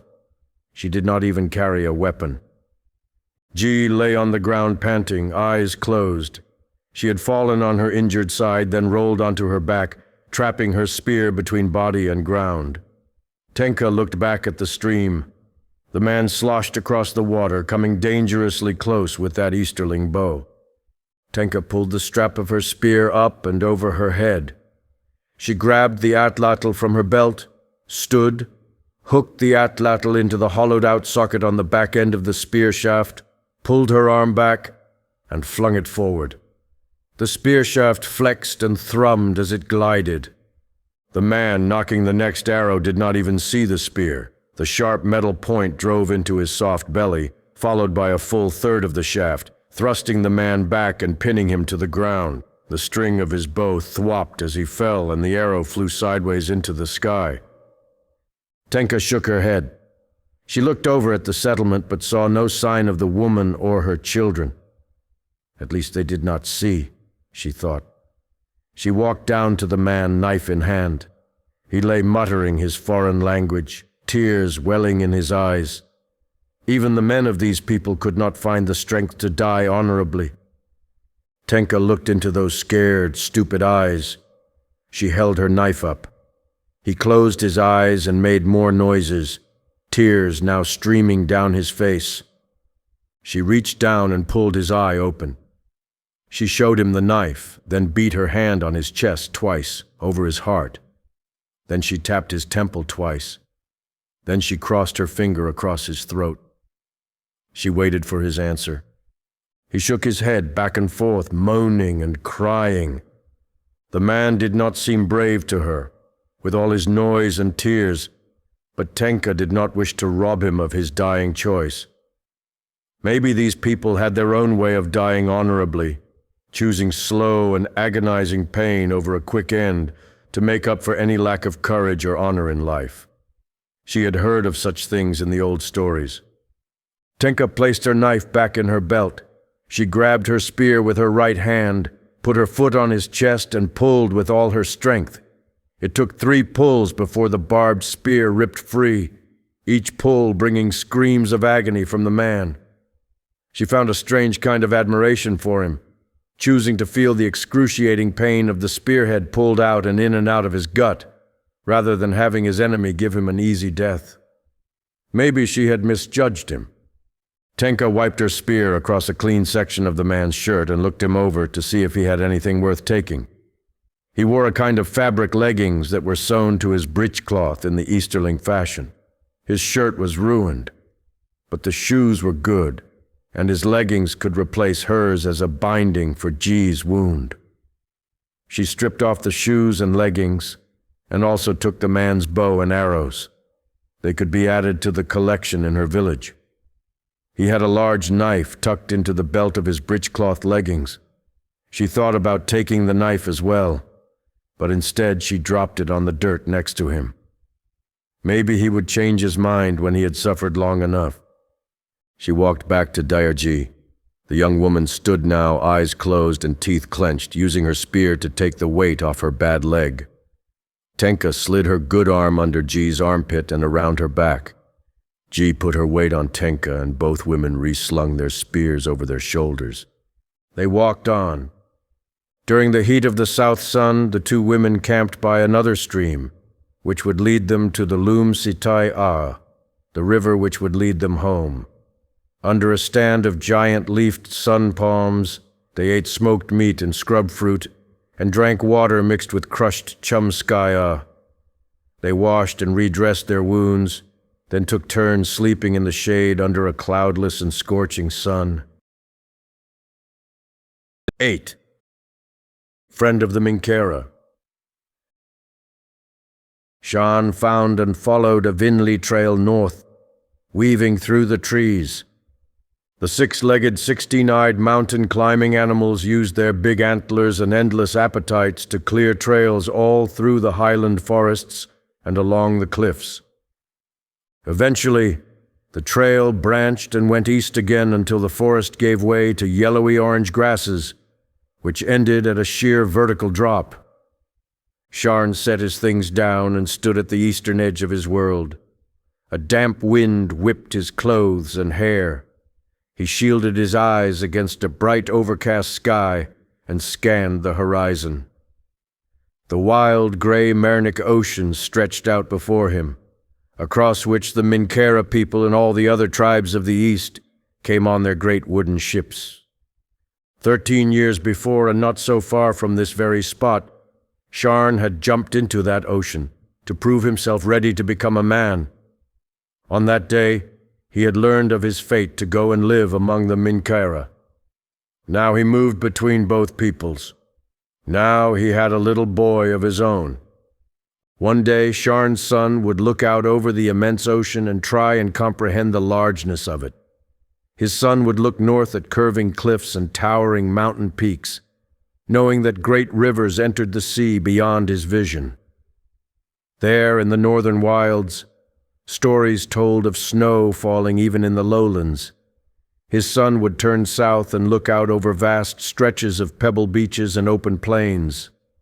Beyond sight, he would know the great canyon lands and deserts of the southern tribes stretched away to the ends of the world, where the heat shriveled people's skin like dried fruit, and water dared not flow. Out in front of Sharn, the sky darkened. Heavy blue-black clouds sent sheets of rain rolling over the ocean. Raindrops caught on the wind like leaves splattered his face and clothes. He found a smooth pebble close to the cliff edge, tucked it into his pack. He took one last look out at the horizon. Off to his right, a couple seabirds flew high above the surface of the water, soaring on the wind. On the edge of the horizon, farther south, he thought he saw a ship. Must be a massive ship to see it from this distance, he thought. More Minkaera, he sighed. More and more and more. From there, Sharn made his way south and west. Sharn'nalwen, finally you are back. Greetings and welcome. Sharn's friend greeted him as he neared the coastal Minkaeran village of Kortustown, his second home. Ponder asked, my friend, Sharn said. I come in peace and bring news and gifts. Your presence makes me glad, Ponder said. He was close in age to Sharn, and like most Minkaeran men, shorter. Though he led a trading village, he dressed more like the townspeople further south. Nicer clothes and more care in his appearance. As does your hospitality make me glad, Sharn replied. Come, sit. We will talk and eat. There were many types of Easterners from across the sea. These Minkaera of the coastal and river trading villages were a better lot on the whole than the others of their kind. There were other Eastern tribes as well, the Dotang and the Epilo, and still others whom he had heard of but never met. The two men, Ponder of the Minkaera and Sharn of the Quali Dane, made their way to a cabin built of rough-cut logs. Sharn, who had only lived in a structure so permanent while with the Minkaera, still marveled at their ability to make for themselves anything and everything they could think up. He admired them for it, even as many of his people questioned the sense and practicality of their ways. Ponder opened the door and held it. Sharn entered the one-room cabin. Embers still glowed in the fireplace from the morning fire. Summers on the coast were often wet and windy and occasionally cold. Ponder motioned for Sharn to take a seat while he stepped outside and asked for Saba to be brought. Sharn sat on a stool, also made of wood. These Minkaera used wood for everything, which was why the forests near their settlements shrank so quickly. Ponder came back in and sat across from Sharn near the fireplace. How was your journey? He asked. Good, said Sharn. Every year I am alive, the land grows stronger. The birds fill the sky more and more. The game is more plentiful. Summers are cooler. Every time I make this journey, I am reminded of these things and I am thankful. Ponder nodded. And your wife and son, how are they? They are happy. Tenemok is into everything now, crawling everywhere, even walking a little bit. He keeps the village busy, Tesdara most of all. Pondur smiled. I have finally sent for my own family to return from Minkaera. They will leave on a ship soon, while the trade winds are good, and before the big storms come. I am happy for you, Sharn said. No man should be without his family for too long. Men are softened by women, even more by children. A man too long without family grows hard and brittle. Selfish too. So I am happy for you. I have to agree with you. I am not as good a man here as I am when they are near. The door opened and a girl walked in carrying a tray. She went first to Ponder. Guess first, Dewilla, Ponder said, redirecting her towards Sharn. She looked into Sharn's face, studied it for a heartbeat, then looked down. He took a cup from the tray with both hands. He bent his head over the cup, inhaled the steam, and let it warm his face. The girl turned back to Ponder. He took a cup and she left the room. She was Quali, like him, and it pained Sharn to see her carry herself like that, like she was nothing. He knew a little of her story. Her mother had died and her father sold her to the Minkaera and spent the money on Tellura to dull his pain. He haunted the cliffs now, a bitter and empty man. Sharn could accept a Quali girl living among these people as their slave. These things had happened long before the Minkaera arrived on this land, and they would continue to happen long after Sharn left this life and united with his ancestors in the Spirit Lands. Ponder and his kind were good to their slaves. They would not abuse her, but Sharn hated to see any member of the Quali Dane carry themselves as that one did. If Sharn's mate had ever been sold as a slave, she would have held her head high. She would have walked as if she were the master and all around her were slaves. Sharn's village gave his woman the name Testara because of the way she put her hands on her hips and set her face like stone when provoked by insult or injustice. Testara stands her ground. In his heart she was Kimana, treasured one. Sharn sipped his saba and waited for his host to broach the topic of business. That was custom. These Minkaera, when the Quali Dane had first met them, did not have good manners. His father's father had told him. But they had learned. Pondur especially had a great desire to follow the customs of Sharn's people, to keep peace between their tribes, to share the land without any trouble. Pondur set his cup down. You said you had tidings, my friend. Yes, Sharn said, and gifts. He reached down and grabbed the worn leather bag at his feet. He had forgotten, as he usually did, to keep the bag off the ground. Pondur and his people did not like for anything of value to touch the ground. To Sharn they were all the same. Floor, stool, table, one no less or more sacred than the other. Bag in his lap, Sharn pulled out animal skins. These were the things the Minkaera loved most. Pondur took them with great care.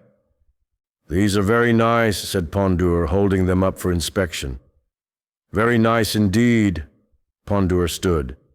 Your gifts are very good, my friend.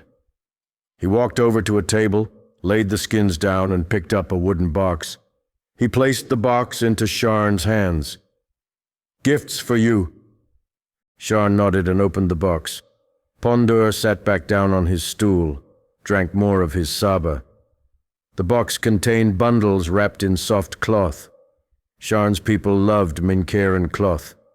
He held up one of the bundles and unwrapped it enough to see inside. A sweet, sticky scent filled his nose and lungs even before he saw. Balandi. He held the open bundle up to his nose and inhaled deeply. He almost coughed, it was so strong. Each one is different, Ponder said. Milata, Sensire, Chief Spice, Skix, even some Saba leaves from the north, which I know you can easily get, but these are supposed to be an especially good type. You can tell me whether it is true next time you are here. Judging by the feel and weight of each bundle, the spices were crushed to powder. These would last his village through the winter, probably longer. It is a very good gift, Ponder. Thank you. Ponder smiled. We have benefited greatly from trading with you and your people these many seasons. This is just a token of our appreciation. Sharn nodded, replaced the bundles, and closed the box. I said I had news to bring you." "So you did. They are not good tidings, my friend," Sharn said, gazing into the nearly dead ashes of the quiet fireplace. "As you know, there have always been tensions between our two peoples. I have said it before, but I fear it is getting worse, and dangerously so. As Minkaera and the other children of the West come further and further inland," Sharn continued, "our people grow afraid for their families and their lands. We have had more sickness, and most believe it is a result of our dealings with your people.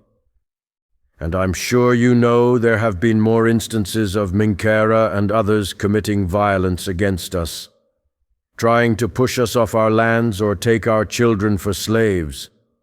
Most recently, a brother and a sister were taken from one of our neighboring villages.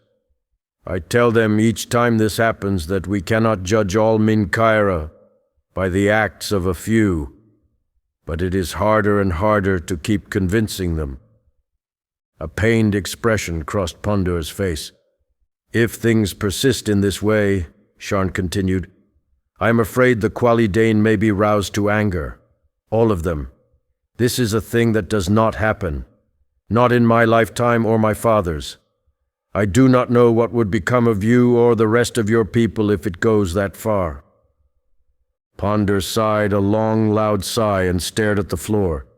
"You paint a bad picture," he said. He stood and began pacing.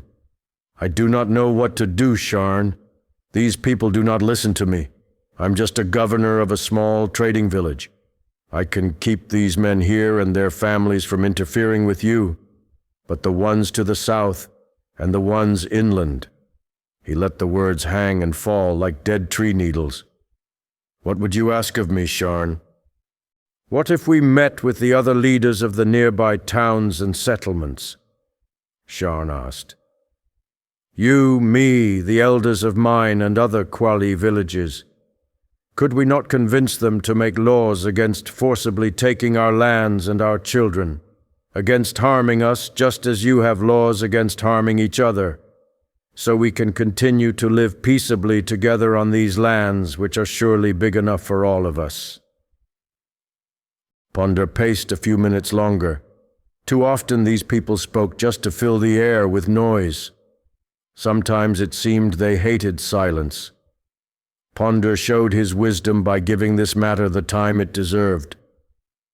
He would still speak much sooner than a Quali elder in the same situation. That was to be expected. "Your words are wise, Sharn of the Quali Dane. We will do this thing.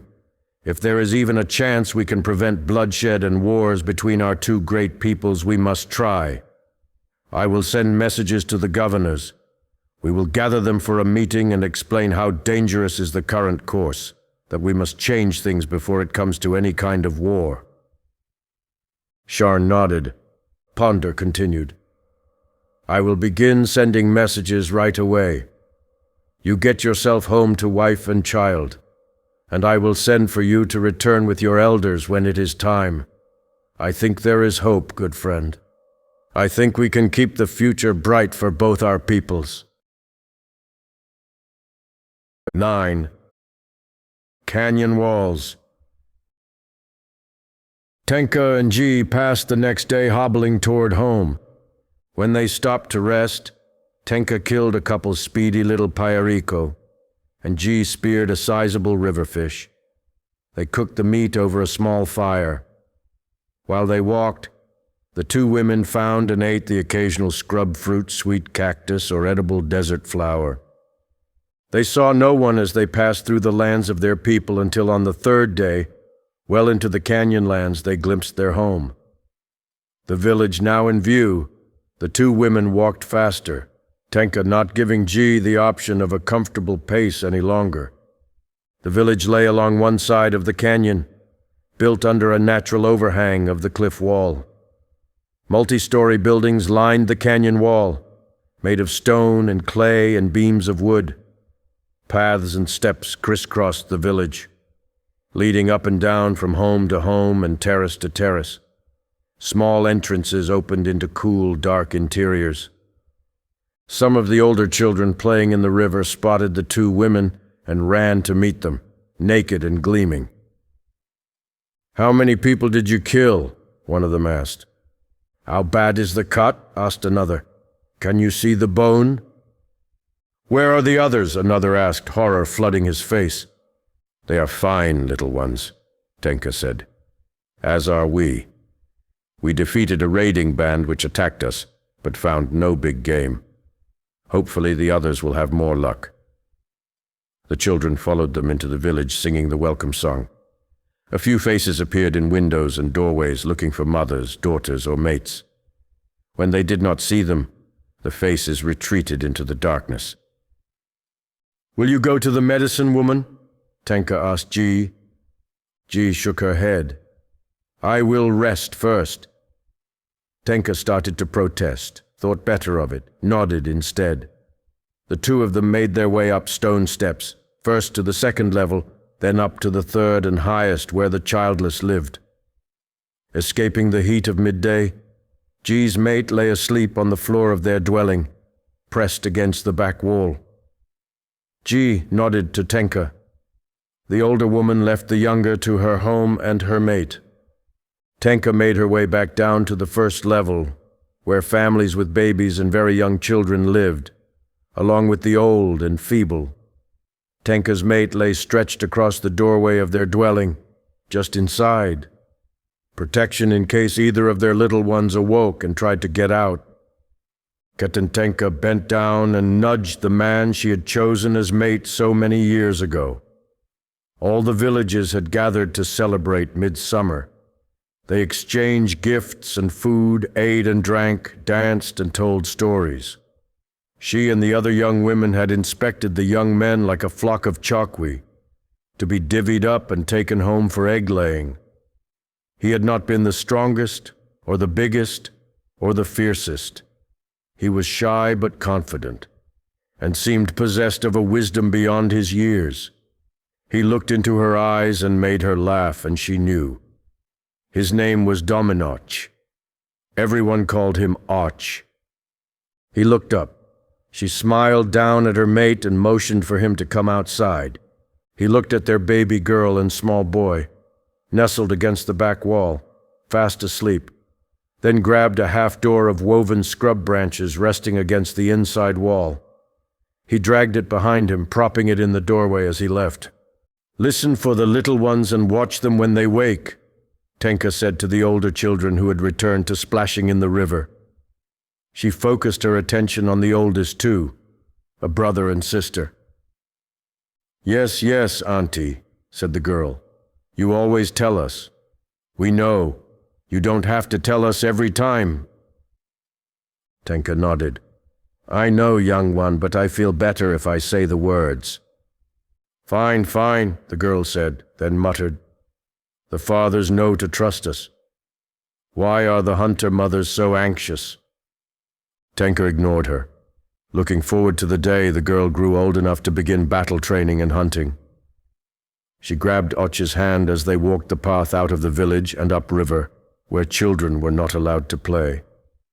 "How is it?" she asked him. "Fine with us," he said. "You are the one back early with a wounded shoulder. How is it with you?" He touched her shoulder above the bandage. She pulled her shoulder away. "I am not bad. G was hurt worse, which is why I am home so early, ruining your happy days free of your nagging woman." Och laughed. "Have I said something funny?" "No," he said, still smiling. "Happy and free, as you say. Just the men and the old fathers and old mothers and an endless supply of wild children to keep safe. Daily pounding of akiva root and chumskaya, gathering and chopping dead trees to keep cookfires burning, getting water for the crops and the old mother's endless stew-making, herding children, responding to elders' constant requests for help, washing clothes." "Yes, yes," Tenka interrupted. "A hard life you men live, I remember now. Never having to leave your family, never being in danger from enemy hunters and raiders and the ever-present Easterlings." "Art?" He stopped and looked at her wide-eyed. "Is it the Easterlings who injured you or other hunters?" They had almost reached the waterfall, where the stream cascaded down a rocky face, then fell in a shower, cutting a waist-deep pool underneath. She ignored his question for the moment and pulled him along the path until they stood beside the waterfall. "Chat hunters," she said, beginning to undress him. "I fought one of them to the edge of a ravine, then kicked her off. We both went over, but she went all the way over. I only fell a little way. She sliced me when I kicked. I should have moved quicker." "Aye," he said, "you should have." He undressed her, laying her clothes in a dry pile near the stream, next to his, cloak, poncho, sleeves, leggings, skirts, undergarment. They waded into the pool. Tenka washed Arch, rubbing his skin with a smooth rock warmed by the sun. Then he washed her, wetting her sun-streaked brown hair, wild and thick, standing like flames of fire from her head and falling down her back in a mix of braids, mats, and loose strands. She ran her fingers over the thick braids of his hair. He removed the bandage covering her left shoulder and inspected the wound. He washed it, then pressed the warm rock against it. "I noticed you were not wearing the padded shoulder armor we took from the hairy devils." She pursed her lips and looked away. "The hairy devils have their ways, and we have ours. Why would I dishonor myself by wearing their clothes?" "You wear the pretty neckband of glittering string you took from them." "That is different," she said. "That is a trophy. Ah, one decorates and the other protects, and you choose the decoration as your trophy." She pushed him back with both hands. "You do not understand. You are a man. You would not notice the extra weight. I must be quick and light and move like the wind. You are a protector, so you wear the stupid armor if you want protection. I am a hunter and attacker. I wear the clothes of my warrior mother, and her mother, and her mother. No foreigner's coward armor will cover my body." She hated the way he smiled at her, and she hated more her half-hollow words. He changed the subject. "A man came from over the mountains while you were away," he said, then quickly added, "Not an Easterling, a man of the Kote people. He had a band with him. We saw their dust cloud on the horizon and went out to meet them, wary of an attack. But they came in peace. He came to talk of the foreigners." "What did he say? What did they want? Did you invite them into the village?" "Aye, we did." She threw her hands in the air and, moaning loudly in protest, brought them down in a big splash. Och pulled himself onto the rocky edge of the pool to warm in the sun. "It was okay," he said in reply to her angry stare. "They were only about a dozen, and they looked too weak to fight anyway. We made them leave their weapons outside the village." She relented and pulled herself up next to him. "What did the man say?" "He said he had never been over the Kairosh, or anyone from his village. He says he has visions. His visions showed him he must bring together all the tribes, even we Southerners. He and his small band are going to every tribe and clan and telling them the same thing. Unite against the foreigners or they will overrun us and take our lands. He says in the north they are spreading like Tiki Tocho, planting new settlements everywhere. He says if the Kote or any other people try to stop them," Och continued, "they come in great numbers and tell them to trade the land for many foreign things. And if they say no to that, they come in even greater numbers and drive them out. He says if the Kote fight back and kill the foreigners, 2 or 3 times as many come back next time. He said the foreigners brought sickness with them and many of his people have died even without fighting. We told him we have also had much sickness since they came to our lands and began trading with us." Tenka said, "G and I saw a new settlement on the sand tiers. One of the men tried to kill us, so I had no choice but to kill him." Yes, I know," she said, seeing his eyes go wide. "This should be the first thing you tell me. Another dead Easterling? We will have trouble again." "It was only a small settlement, and the man nearly shot us with arrows. What was I to do? He sighed. You did well, my love. You came home alive.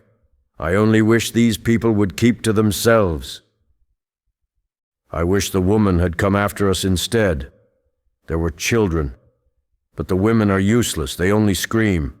I would not have felt bad killing her, but who will protect her children? She looked back up at Och. Does the Kote man want us to make war?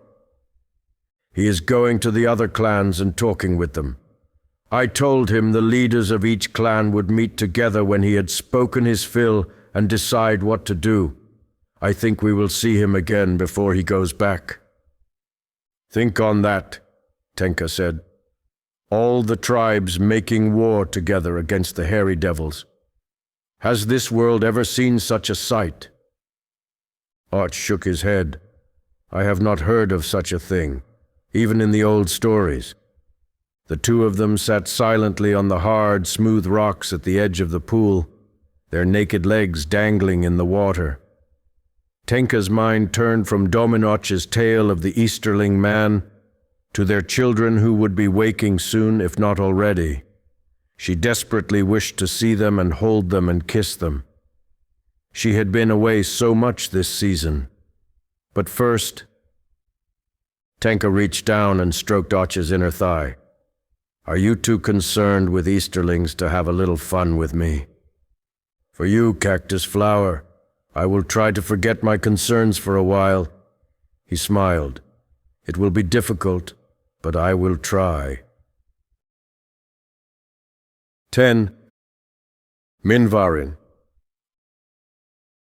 Sharn longed to go home, but he knew once there he would not want to leave again soon.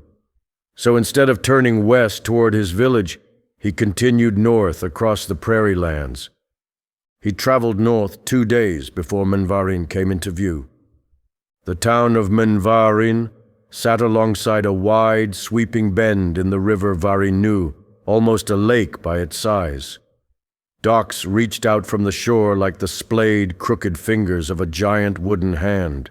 Empty boats tied alongside, bouncing and bobbing to the rhythm of the lively water as it passed underneath. Farther away, other boats floated silently, their inhabitants out for an evening catch. Every now and then a loud splash signaled a spear thrust or the sudden pull of a net. Most of the fishers were Dotangi, quiet and stoic in their boats, giving no indication of how well or poorly the fishing proceeded. But the instant their feet set upon dry land, mouths opened and rarely closed again until back in their boats. Snuggled among the foothills, Mn'vaarin provided a last breath of civilization before the rugged Minkaera mountains. In winter, lanterns glowed like firebugs along the valley and into the hills. On boats and along the docks, on front porches and in windows, the lights of Mn'vaarin were a welcome sight in the cold, endless dark of winter. An old song called The Lights of Mn'vaarin told of finding peace and comfort at the end of a long, hard road, a song about the town and also about death. Sharn made his way toward the waterfront, toward a large building of blue wood and stone. A sign posted next to the door declared Sassanana's house of rest and revelry and the finest bought food and drink this side of the Minkaera, for the enjoyment of townsfolk, guests, passers-by, and weary travelers. Even in the light of summer, the bright lights inside Sassanana's made dancing shadows on the foggy window glass. A group of townspeople just ahead of Sharn reached the door and pulled it open, releasing a cloud of conversation, music, and laughter. Sharn followed them in and walked straight to the bar. He waited for the bartender to acknowledge him. Some refused to serve native Brinaatii, and he would rather not waste his breath. Most of them did, though, and if Sassanana found out they had not taken a man's money when it was offered, no matter which group of people the man belonged to, the bartender would be out of a job the same night. Most people in Mn'vaarin felt that way. Sharn's friend and adopted brother, Krii Mila Noana, whom everyone called Krii, had settled in Mn'vaarin for that reason, among others. "Milk spice," Sharn said when the bartender greeted him. The barman nodded and filled a clean cup from a pitcher of frothy bone-colored liquid. He then added a pinch each from 3 different jars of powder and a spoonful of clear brown syrup. He stirred twice and handed it to Sharn, who slid 2 coins across the bar and nodded his thanks. Sharn turned his back to the bar and looked around. Crowds like this one made him uncomfortable, partly a reaction to so many people he did not know, and partly because many Easterners, as well as some native Brinaatii, considered the Quali Dane their enemies. Sharn did not see Krii anywhere. He normally sat at one of the tables in the corner, between the fireplace and the window, but not tonight.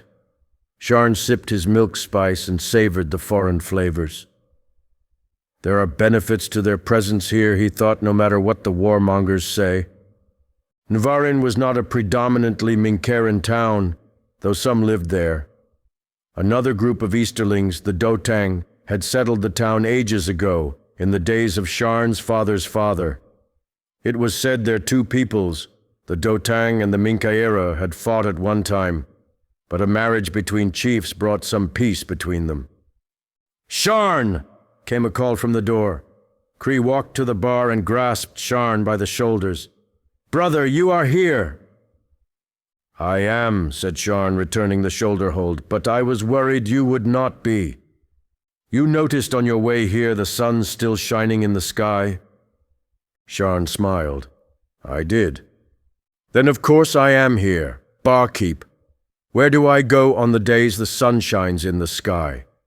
"Here, Krii," the bartender said, "always here." "You see? Here and nowhere else." Sharn only shook his head. Krii looked with disgust at Sharn's mug of milk spice. "And I see you have begun drinking your foul drink without me. Barkeep, 2 rotten red deaths for myself and another piss spice for my brother Sharn." Krii looked over at the corner of the room. "Bring them to my usual table." "You'll get your drinks at the bar like everyone else, or not at all," said the bartender. Krii pretended not to hear and led Sharn to a table in the corner, occupied by 2 Minkaeran men. "Mind if we join you, friends?" Krii asked the 2 men at the table.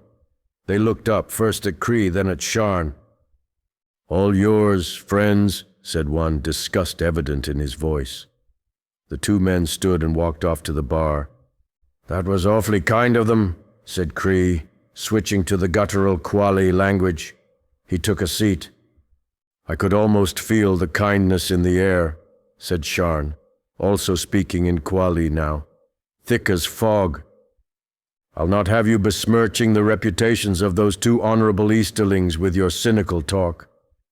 "Of course not. My apologies. I think I see our drinks." Sharn left Krii and returned a minute later with 3 glass mugs. "I do like their cups," he said. "You're not getting tired of drinking water out of lizard leather, are you?" Sharn smiled. "Never. But Suriawen has recently been making cups from clay, like the Azuraski. Some of them break too easily, but some are good." "Maybe you should tell him to come learn from the Dotang how to make glass mugs." Krii lifted his almost empty first mug. "With sand and fire." He gulped down the rest of the drink. "So where were you this time? Trading with Pondur?" Sharn nodded. "Mostly talking, but some trading." He pulled his pack over his head and unrolled it on the table. "What about?" Sharn handed Krii a bundle wrapped in sun palm leaves tied with braided grass. "The growing frustrations of our people, and the growing aggression of the Minkaera. We have had 2 more children taken, a week ago. A brother and a sister from Durdin's village. One, 12 summers old. The other, barely 10. Krii sniffed the bundle of smiochka leaf and smiled. "This is my favorite gift every year." He set the bundle down on the table. "What did Pondur say?" He agreed to convene a meeting of the governors, try to put an end to the encroachment. he at least sees there is plenty of land and game for all of us to share without stealing and fighting. And you trust him? I trust him, yes, but I do not know about the rest of them. We have been lied to before, and if we have even one more problem with them, I do not think anything I say or do will keep the people from going on Urkiswai, and I fear for my people if that happens. As well you should. We may be past the point of fixing things with talk. Krii leaned in. Have you heard of the man called Drekken? He and his band have been stirring things up down south. He says he has visions, that the Quali Dane Azuraski Kote Linandrali, he emphasized this last name with raised eyebrows. Even the dwellers of the deep desert must put aside differences and rise up against the people of the East. If not, he says, they will keep coming and they will not leave one speck of dust to us who were here when their ancient ancestors were babies. Aye, Sharn nodded. I have heard of him. I think we have enough trouble without people like him aggravating things further. The Quali Dane were the ones who first met and welcomed the Minkaera when they landed on our shores in the days of my father's father's father. We have not made all-out war with them all this time. I do not want it now, and I do not know if we could survive it. Krii looked down into his cup and nodded. Always the man of peace. He looked up and smiled. The world needs more people like you, brother. Besides, Sharn added, if he is against all peoples of the East, he would be including the Dotang, would he not? Does half of you need to be removed across the sea? Art, Krii spit the sound and waved his hand in dismissal. Those are words everyone understands. This man Drekken is not talking about these peaceful Dotangi here, or about a half-breed like myself. The only ones who need to be gone are the ones who make trouble. We all know this. Sharn shrugged and finished his cup. They made the long uphill walk to Krii's home, where he fell into his bed and was immediately asleep. Sharn laid out some blankets on the floor, mulled over the problems he and Pondor and he and Krii had discussed, then drifted into dreams of wars he could not prevent. 11. Easterlings. Tenka and G stood on opposite sides of a large circle drawn in the dirt. Inside the circle, two girls faced each other, taking small steps from side to side, hunting for the opportune moment. The girl on Tenka's right, Denel, had moonless hair, blacker than black, and eyes to match. She was tall for her 8 years and the more patient of the two girls. The girl on Tenka's left, Tinglin, stood half a head shorter, her brown hair streaked with blonde in the sunlight. The girl was desperate to prove herself. That desperation had helped Tinglin in the early years, but often of late it was her undoing.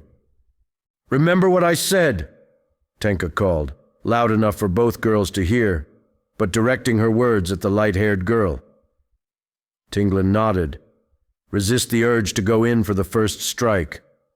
The key to becoming a great warrior lay in the ability to do the opposite of one's instincts. When a warrior could be comfortable with the uncomfortable, they became truly dangerous. Tenka saw Tinglin wrestle with herself, wanting to strike but holding back. A storm of emotion played over her face, eyes darting, face red, breath shallow.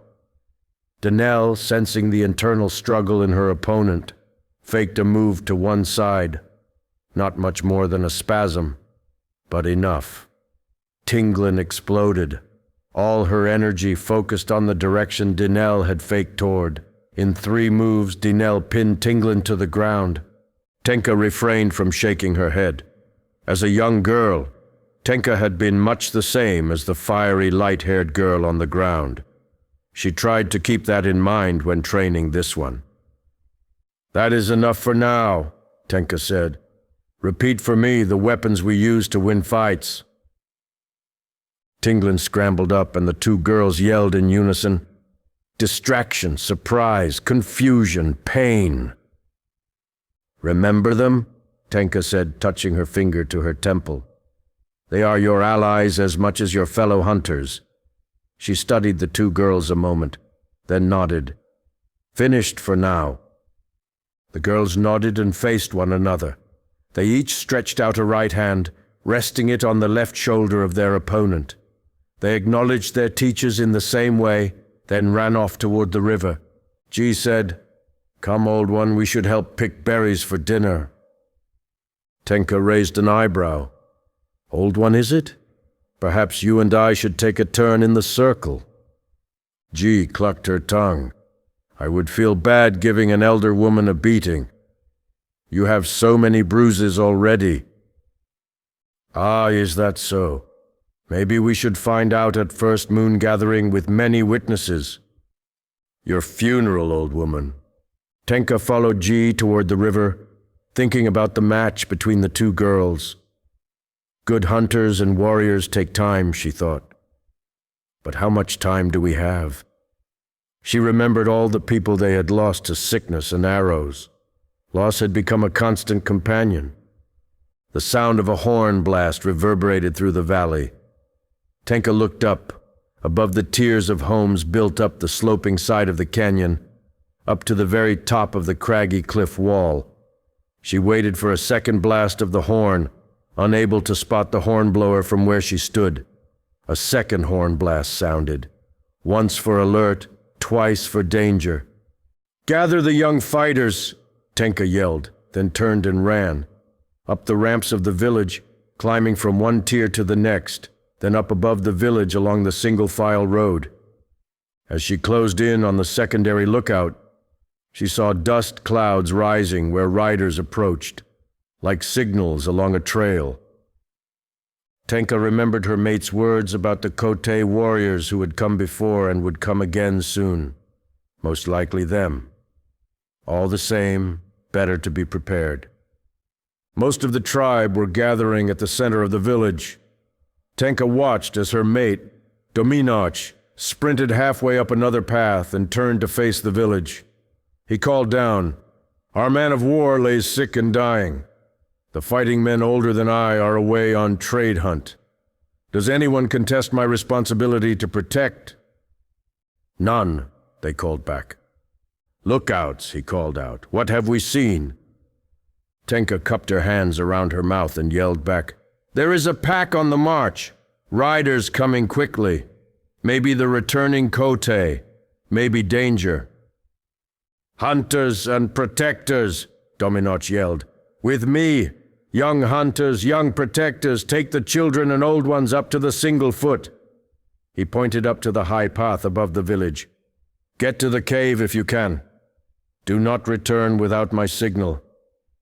Nearly 100 people swarmed in different directions. The older girls and boys shouted orders, herded children, and helped the frail elders, while the fighting men and women ran out to meet the intruders. Tenka ran with her fellow hunters behind the men, out past the edge of the village.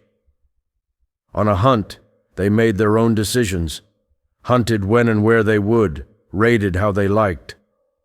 But when it came to protecting the people of the village, the man of war and the men of fighting age led and decided. They slowed near the mouth of the canyon, with the cliff wall to their right and the river to their left. Tenka heard her mate yell, "If it is the Kote, be cordial. We do not want them for enemies." Tenka swept her gaze across the wide, barren plain, watching the dust clouds grow. She turned her attention to the cliff wall, to the highest lookout. She could just see Fitjara standing on the rocky outcropping, shading his eyes, watching. She thought she saw him bring horn to lips. A second later, the sound of the horn blast hit Tenka's ears. Brrrr! A single call of the horn would confirm they were friendly. The Kote returned to entreat with them. A second call would mean enemies and war. She waited for a second call, and it came. Brrrr!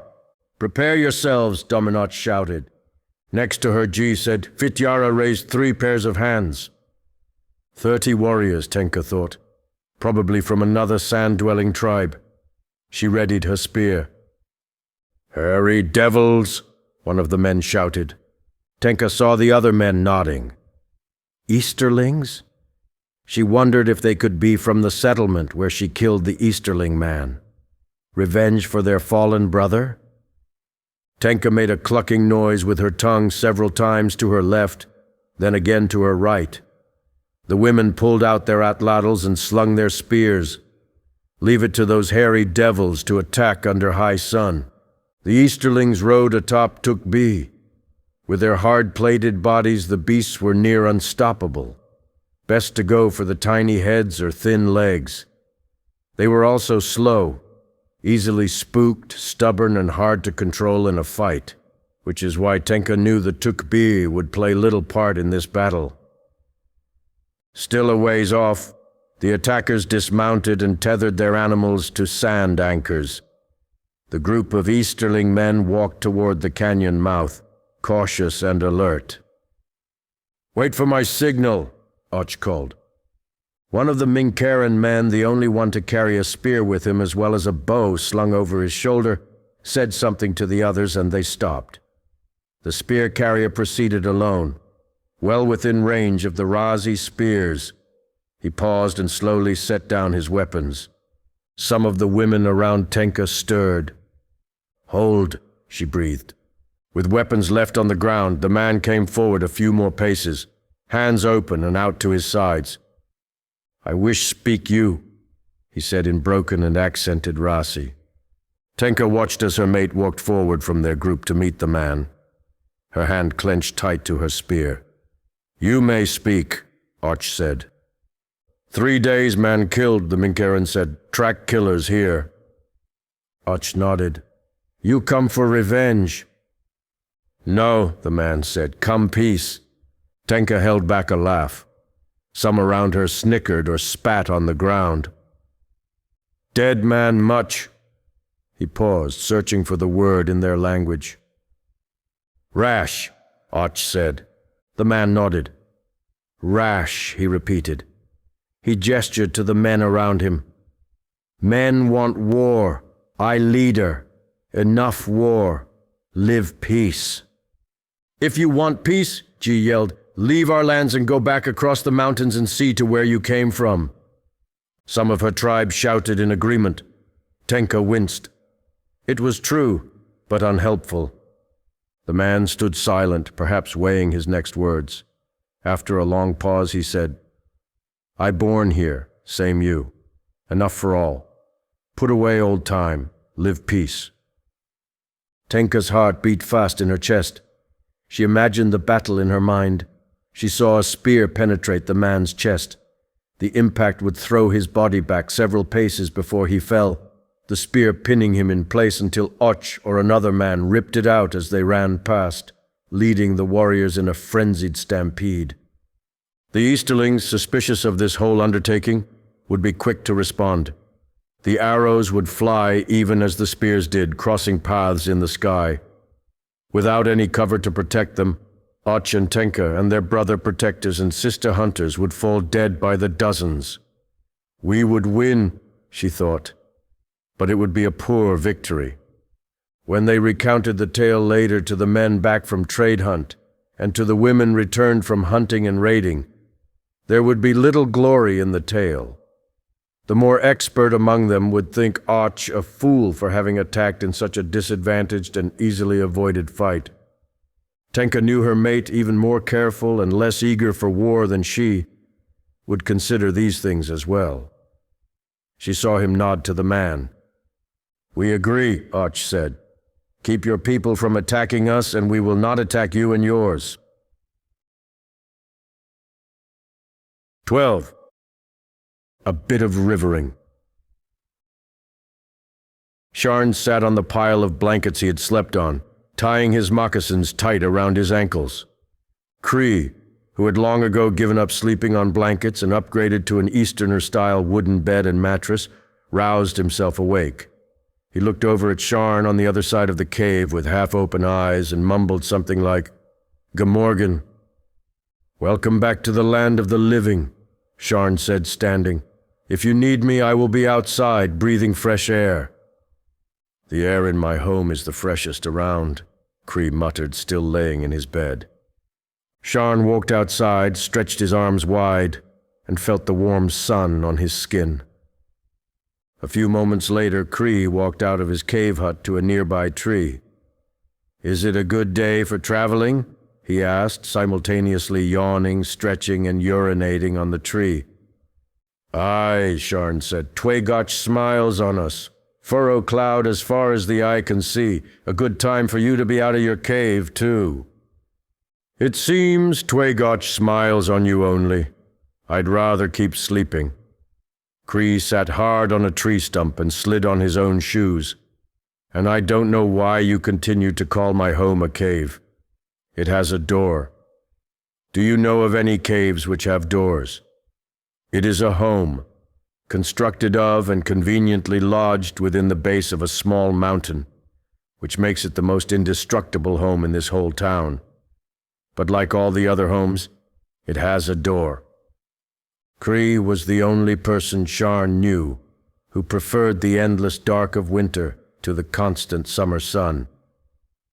"If you want me to be out of my cave today," Krii said, "you are going to buy me some saba. The sooner, the better." "Of course, I would never think otherwise." Krii's home sat a little above Mn'vaarin, halfway up a hill, which itself sat at the base of a mountain peak. He had a fantastic view of the town, the river, the distant forest, and a glimpse of the vast plains beyond. Here, where town, river, forest, and rocky underground came together, Krii had found a mashing together of all his mixed heritage and upbringing. Krii's father had been Dotang. Sharn still did not know how the coupling had happened. Krii never brought it up, so neither did he. But Sharn knew Krii's Dotang ancestry had brought him to Mn'vaarin as much as his love of crowds and boats and mountains. The Dotang were water people. Their language had more words for the sea than Quali Dane had words for the forest. In the early days, the Dotang mostly settled along the coast, but some ventured further inland and settled here, where the river ran widest. Other Dotang continued north and found lakes in the mountains, where they settled and multiplied with vigor. Mn'vaarin had become a perfect middle place between the mountain and coastal Dotang.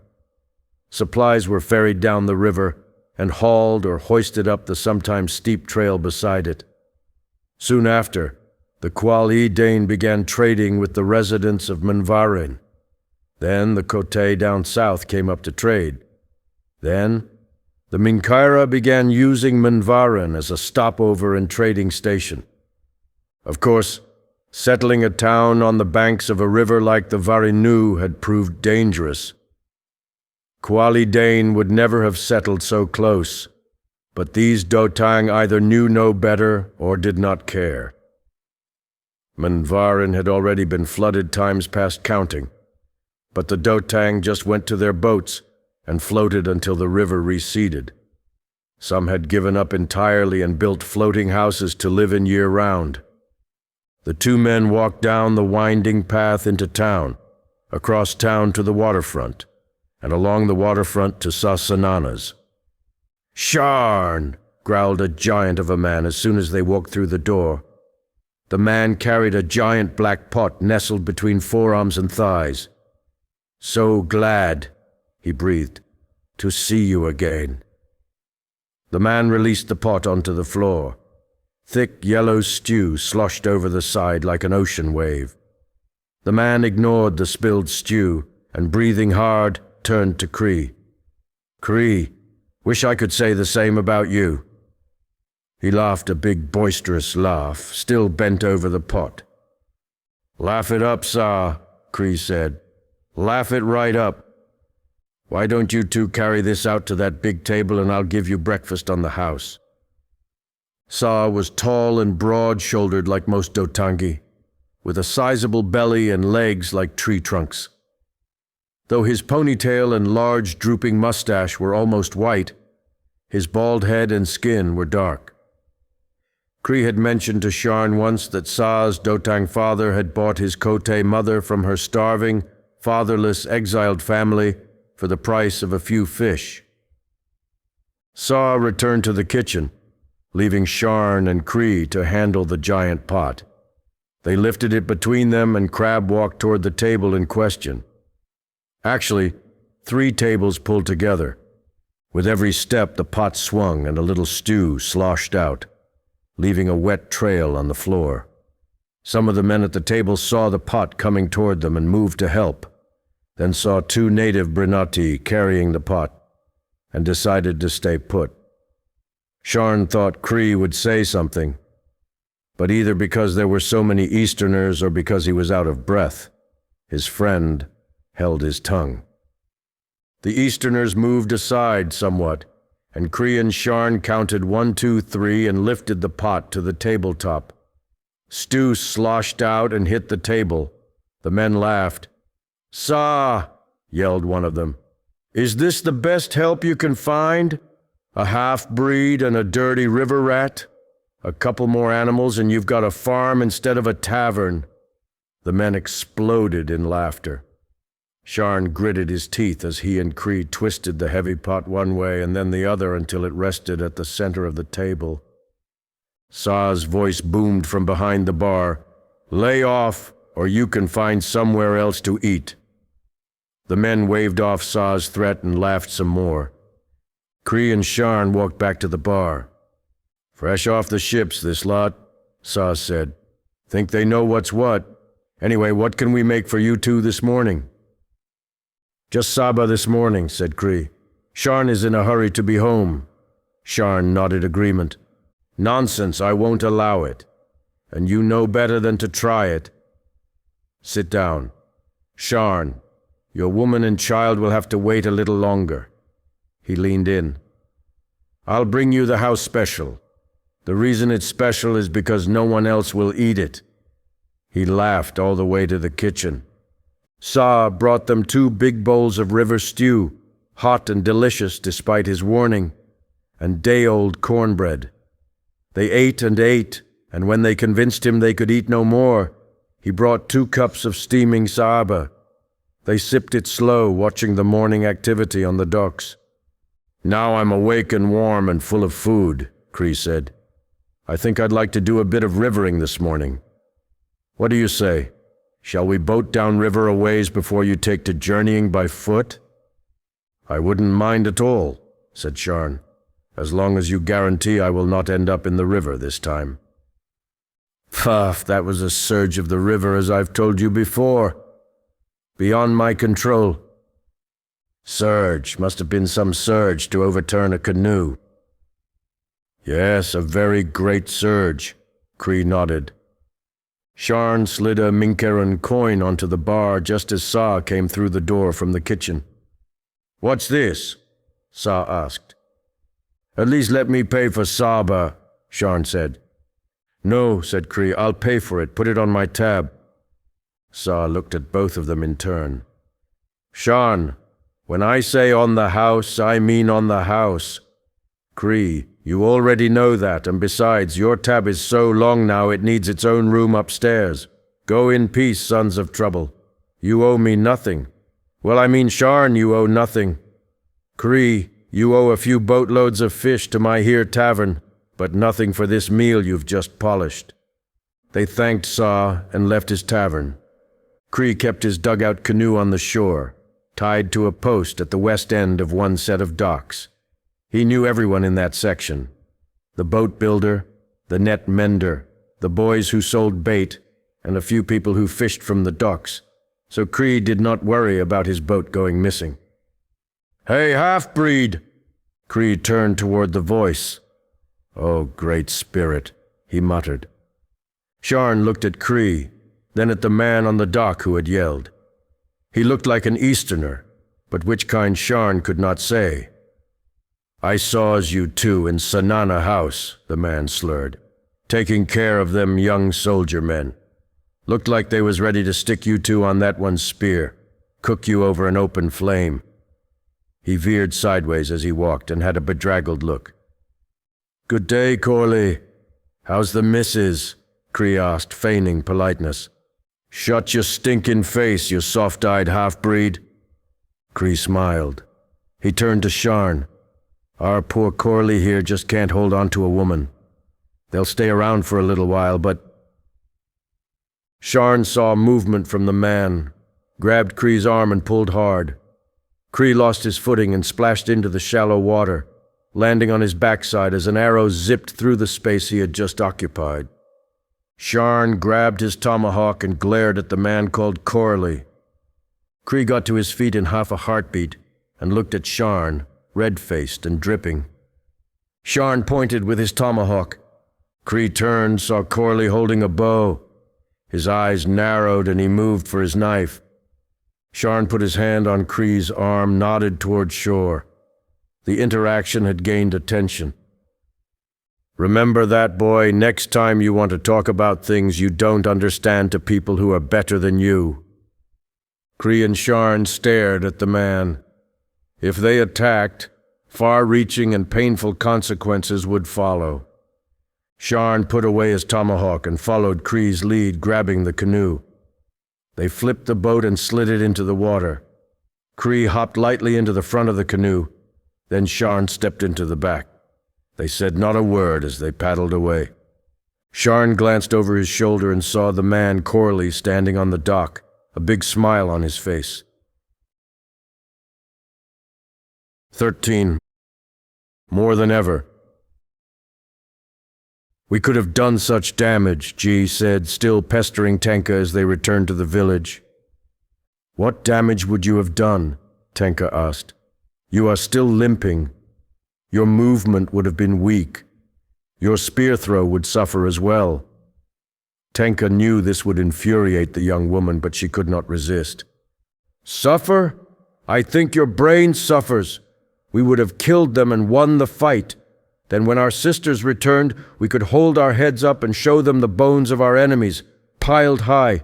Instead, your mate brings us disgrace. Careful, sister. G swallowed whatever other words were dying to escape her mouth, and did not speak again after that. Tenka knew Dominach had made the right choice, but she also felt robbed. G was right. Killing a pack of invaders that size so near the village would have been the stuff of songs. But hot-headed actions like that were the reason they had almost been erased as a people in the long-ago days. The reason women now left the village to hunt and raid, while the men stayed back to farm and look after the young and old. Tenka found her mate sitting by the river, fishing basket in hand, staring into the water. She cocked her head. Should the basket not be in the water where the fish are? He smiled. I was lost in thought. You were thinking about the encounter with the Easterlings, questioning your decision. You know me too well. Och, my river rock, she sighed, you did the right thing. You know how they talk, Och said. Will it be that I made the wise decision, or that I acted out of cowardice, choosing caution over honor? Remember the old proverb, Tenka said. Life kept is worth honor missed, if the life is not your own and the honor is. He nodded. A good proverb. He stepped into the river, dipped the basket under the water, looked back at her. I am very lucky to have you. I agree.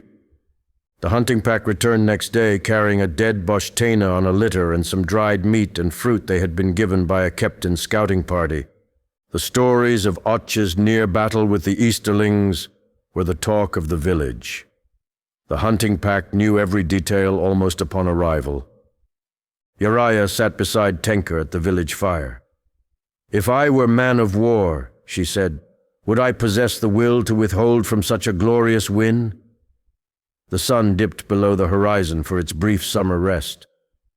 I do not know, Uriah answered her own question, but it is good Och did. She was the oldest hunter in the village, still going out with the pack. How did the hunt go after we left? Tenka asked. Uriah took a long draw from the council pipe. Not bad, she said. You saw the spoils. The meat from the Boshtena will feed us for a few days until the other pack returns. Our fight with the chat was a good one. She gestured toward Tenka's shoulder, still healing from her fight with the chat woman. Even though they gave us little enough for our troubles. Even so. She paused for another draw on the pipe, then passed it to Tenka. Our lands change. Animals follow new migrations. Mornings are colder.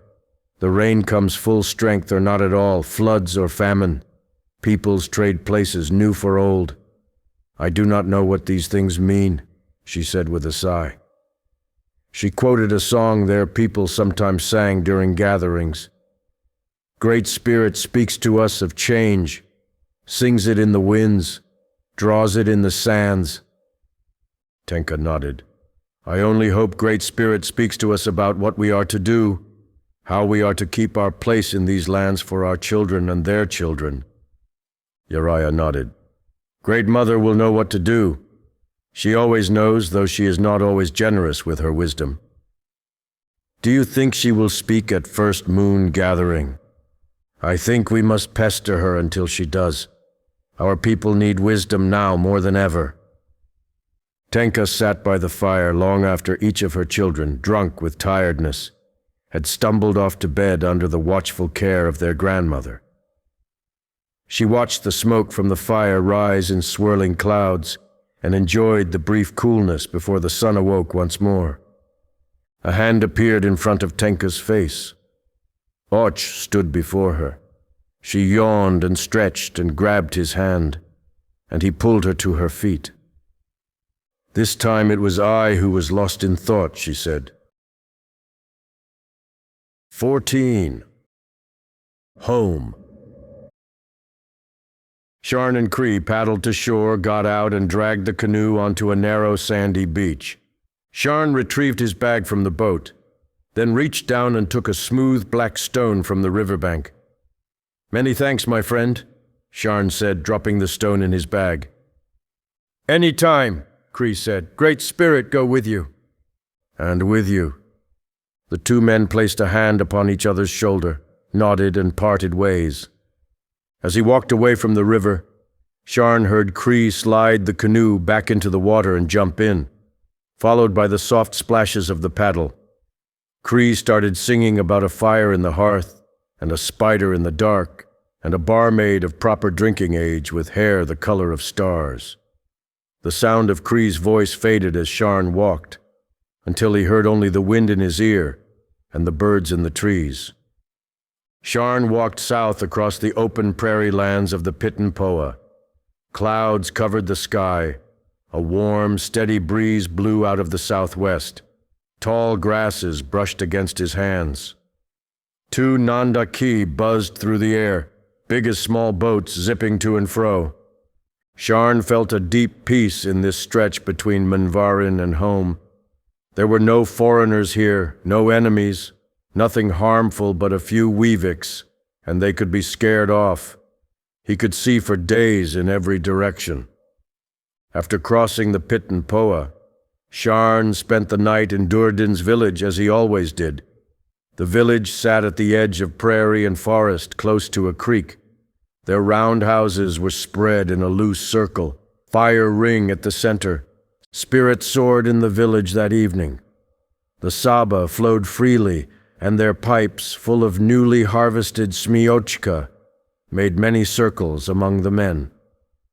Not because of Sharn, though they were glad to have him, but because a raiding party had returned with the two stolen children. The story of the rescue was told and retold around the fire.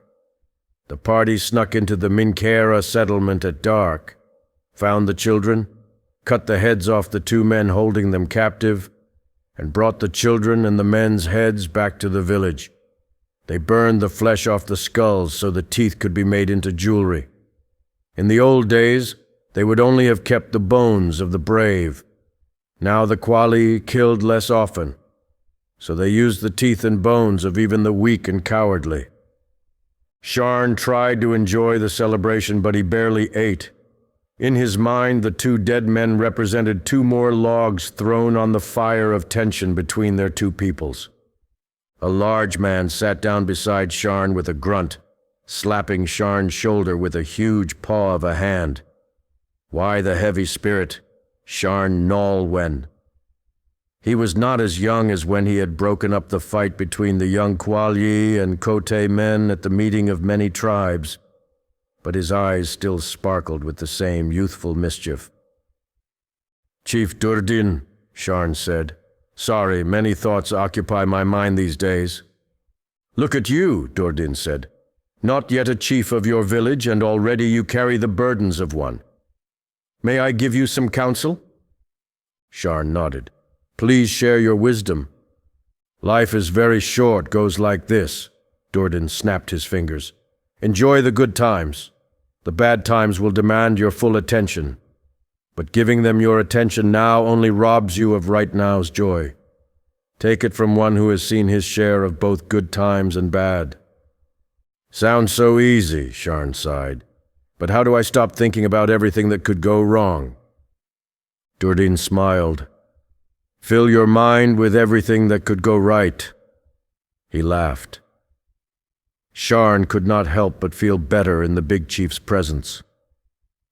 The next day, Sharn walked the forest and riverlands of Paredadain, lands he knew better than the back of his own hand. Around midday he arrived at his village, laid out along the great river, Paredinu. Almost as soon as the roundhouses of his village came into view, he heard Tesdara's voice. "Tenamok, look! It's Atta's home!" Sharn saw the shapely form of his mate and a small boy near her. The boy stared, finger in his mouth, other hand grabbing onto his mother's skirts. She gave him a pat and said, "Go! Go get him!" The boy smiled wide and took a few hurried steps, then wobbled, recovered, and took a few more steps. He yelled and squealed, and Sharn could not help but smile. The boy laughed, then lost his balance and tumbled sideways. Sharn ran to his son just as his little face broke into tears. He picked the boy up and lifted him high. "Tenamok!" he shouted. The boy laughed, tears still on his cheeks. Sharn threw him up in the air and caught him once, twice, 3 times. His son burst into giggles each time. Sharn brought him close and held him tight. The boy rested his head on his father's shoulder for half a breath, then pushed away, ready to play again. Sharn set Tenamok down on the short grass. The boy held onto his father's leggings for a moment, then spotted some stones and crawled over to inspect them. Tesdara wrapped her arms around her mate and laid her face against his chest.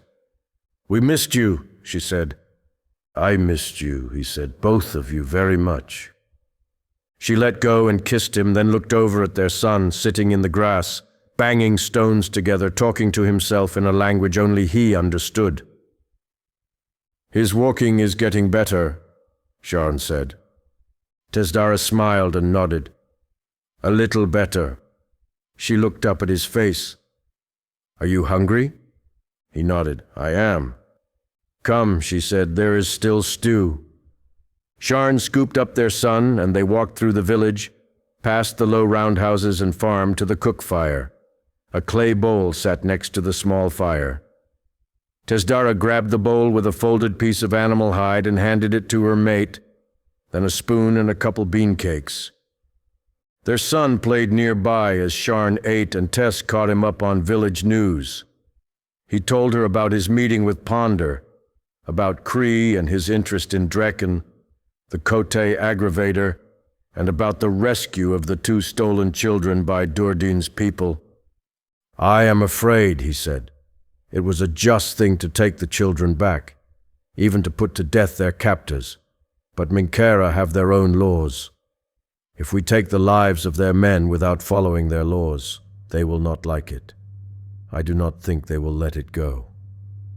"This is not the first time," Tesdara said. "These things have happened before. The Minkaera chiefs know their people take what is not theirs. They agree with us and accept we have a right to justice. Things have changed, Kiimana. There are so many of them now, more and more all the time, and we are becoming less. The Qualidane are dying from sickness faster than we can make children. But the Minkaera are like the stars. Every ocean boat brings enough of them to fill this village twice over, sometimes more. I am afraid, Sharn repeated, not for us, but for him. He gestured toward Tenka, for his family and their children. If the Minkaera continue to build homes and villages and farms on our lands, like they do in the Piikwila and the Turotsiito, then surely they will take it all. What can we do against men who number like stars when we are like the leaves of a single branch, Kiimana? They sat in silence, then Testara asked, "What of my collection?" Sharn smiled, then showed her the stones he had gathered on his journey. "This one came from a cliff near the ocean," he said, "and this one from the shore of the Varinu, where Krii and I parted ways." He gave her a few others he had picked up along the way, and she inspected each one with complete focus. "Beautiful," she said. "Is it not fascinating so many different stones live in the same land?" "It is because the stones have no voice. They cannot argue and fight with one another." Testara smiled. "You are falling into a bitter mood, my love. Go work on Watu's canoe. You will feel better." Sharn smiled and nodded. "Yes, Kiimana." 15. Once in 100 moons.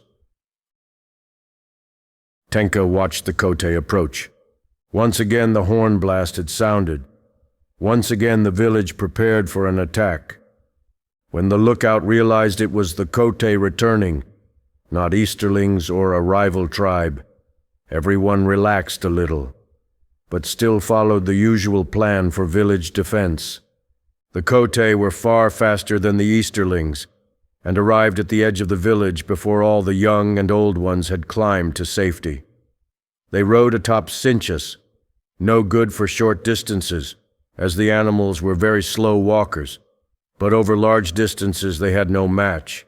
The beast could jump nearly to the edge of sight. Anyone who fell off a cincha mid-jump would take their last breath on the way to the ground. The sun sat heavy overhead. Tenka felt sweat beading and dripping down her back as she waited on one knee behind the men and beside her fellow hunters. The riders unlashed themselves from their mounts and tied the reins of their animals together. With arms outstretched and hands open, they walked toward the village. Tenka's mate, Och, went out to greet the Kotei men. "If you have any weapons," he said, "leave them at the Peace Rock over there. No one will touch them." He said this last part loudly, over his shoulder, to warn any children of the village within hearing distance. "Then come," he said, returning his attention to the Kotei men. "Rest, eat, talk with us." After the Kotei men stacked their weapons in a pile, Och led them to the meeting house, the largest dwelling in the village. They followed him inside, along with Tenka and Uriah and several elders of the village. Och himself ladled stew into bowls for the visitors. Drekken, the Kotei leader, said something to his band, and all but he and 3 others left the meeting house with their stew. "Perhaps you remember my top warriors and closest advisors," Drekken said, gesturing to the 3 Kotei who remained in the meeting house with him. Tenka was surprised to hear a Kotei man speak Rasi words so fluently. He had the strange accent of northerners, but the words were clear. Och nodded. "Welcome back, one and all. Please sit." The 4 Kotei men and the Rasi elders sat in a loose circle on hides and blankets spread out around the room. "How have you fared since last you were here?" A pained expression crossed Drekken's face. A bit exaggerated, Tenka thought. "Not well," he said. "The desert tribes have little love for the Easterners, but few are willing to start a war with them. They are fearful. The Easterners have great numbers, deadly weapons, even deadlier diseases. The other tribes have lost many to Eastern sickness already." Tenka nodded. These were feelings she and her tribe understood well. Some trade with the Easterners, he continued, and feel they would have more to lose than to gain from flinging the invaders from our lands. The elders of the village grumbled at this. They refused to trade with the Easterlings, although they did receive their fair share of Eastern goods from raiding settlements, or in exchange for not raiding settlements. Tenka fingered her Easterling necklace. If she were honest, Tenka knew her people would miss the Easterling things, but their ancestors had lived without them, and her people could survive without them now. Still other tribes, Drekken said, are too busy fighting one another, or amongst themselves to ever go to war against foreigners. He raised his bowl of stew and slurped a mouthful. Uriah spoke up. Have you won support from any of them? Drekken nodded, a small, slow nod. The Abernkut and Heshtek have said they will send warriors before winter. More grumbling around the circle. How many warriors? Asked Och. 11. 11 from each? No, 11. 11 altogether? Drekken nodded. They may as well send none, Och said. 11 warriors. I know it seems so, Drekken said. But every man or woman who can throw spear or raise tomahawk will be counted a blessing when the battles begin. And when it is seen other tribes have joined us in war, even if only a handful of each, it will embolden the rest and show the foreigners we are united against them. It hardly sounds hopeful, Tenka said. A fool places hope in numbers, Drekken said. But a wise one places hope in great spirit. A few people murmured approval. I believe Great Spirit guides us, Tenka nodded. But I believe her blessing more often rests with those prepared than with those not. Drekken nodded. Often that is the way of it, he said. But there are times, maybe once in 100 moons, when the few who believe overcome the many who do not. The next day, Drekken and his warriors left Tenka's village. Uriah and the other elders pledged to make offerings to Great Spirit on behalf of the Kotay, for safe travels and a speedy return home, and for help in their war against the Easterlings.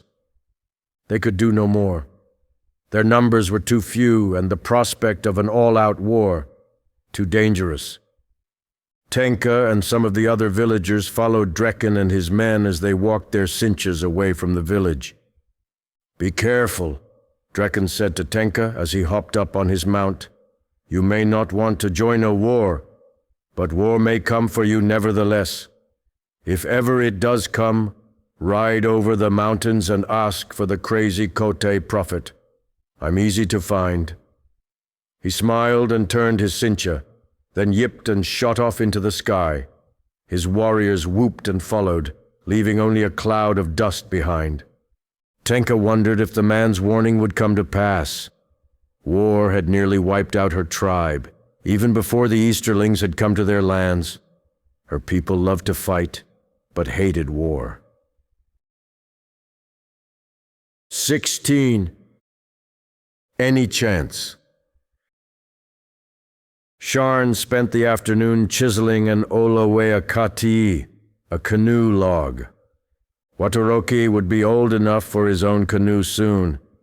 His father, Kuchio, whom Sharn had known and loved since childhood, had died of sickness soon after the boy was born. On his deathbed, he asked Sharn to take care of Watu when he approached the age of manhood. The boy had grown up with his mother and her family in Chief Vinoko's village, upriver. But now he was 11 winters old and lived with Sharn and Testera and Tenamok. Sharn scraped strips from the log with a sharp rock, pushing them towards a small fire burning at the front of the canoe. Tedious work, but good for thinking. He went at it for a long while, turning over in his mind the problems his people faced, until sweat poured off him like rain. When he was tired, he took off his remaining clothes and bathed in the river. That evening, Sharn met with the men of the village. In Sharn's youth, the men numbered in the 30s when they met, but disease had killed many, and some of the young men had gone away to live like the Minkaera, with their own farms and square houses. Now they were a council of 9 when they met. They gathered in the roundhouse of Tiwekto, Sharn's uncle. Sharn's father, Narateak, spoke first. He told the story of the Minkaera, how in the beginning it had been a good partnership with them, but how over time it had grown worse and worse for the Quali Dane. The Minkaera and the Sons of the East try to trade for our lands, Sharn's father said, and if we do not trade, they take land anyway. They are bent on having the entire world be theirs, to call their own. If there is a thing they want, they take it. Everything to them can be owned. A tree, a pond, a rock, a river, a person. My son, Sharn'nalwen, has been a friend to the Minkaeran called Ponder-Ast since he was young, when he used to go with us to meet with them. Sharn knows their language and he knows their way of thinking better than anyone here. He will tell us about his talk with the Minkaera, and we will decide if we must begin to treat the Minkaera as enemy or continue as friends. Sharn began, "It is true I have been friends with many of the Minkaera since I was a boy. We have traded with Ponder and his people for many good things, and he has not cheated us. Neither have we tried to get more from him than what is fair, though some villages have. He values our friendship and understands our pain." He held up the spices from Ponder for all to see. He has given us a gift of spices that will last us through the winter, or longer. He passed the box around. I asked, and he agreed to call the Minkaera chiefs of the area together for a meeting. I will go, and as many of the elders from each village as wish to attend. I believe we must try to show them our situation, and convince them to make laws keeping their people from harming us without cause, and to keep them from trying to take our lands or our children, or anything Great Spirit has given us. Ponder thinks this can be done. I think we must try. An agreement between our two peoples will prevent much pain and death, and protect our future here as a people. Sharn finished, and the circle sat silent. "What does your pale-eyed brother Krii think of this?" asked Tiwekto. Sharn hesitated. He also does not think we would do well to fight the Minkaera, but he is concerned talking will come to nothing. He looked down at the fire flickering in the center of their circle. He is interested in the Kote prophet called Drekken. Murmuring filled the house. The old men's faces soured at the mention of the Kote. The few young men who were left in the village perked up at the name of Drekken. Chief Tiwekto let the murmurs continue for a moment, then held up his hands for quiet. 13 winters have passed, he said, keeping his hands up, since we made peace with the Kote. That peace has tasted sweet on my lips and felt good in my stomach. But for Quali Dane to follow teachings of a Kote prophet, he shook his head. This is a thing I would not see in my lifetime. Sharn'nalwen, son of my brother, you will go to this meeting of the Minkaera chiefs. I will go with you. You must go to the other villages and hold council with them, so they can send their chiefs as well. We must show the Minkaera we are serious. If there is any chance at peace, we must attempt it. 17. Half Moon Night. Tenka woke to the blast of a horn. She could see nothing in the dark, but felt Och sit up beside her. The horn blasted again. Without a word, the pair scrambled up off their bed of straw and skins and blankets and struggled with their clothes in the dim light. "Ata," their daughter called, "what's happening?" "Everything's okay," Och said. "Can you find your clothes?" "Yes," Tenka said. "Get dressed. We're going to practice hiding again." Still unable to see her mate or her children in the dark, Tenka heard Och say, "I love you three. I'll see you soon." "I will see they are safe," Tenka said. "Then I will join you." The horn sounded again. "Where is Ata going?" "He has to go see what all the noise is about."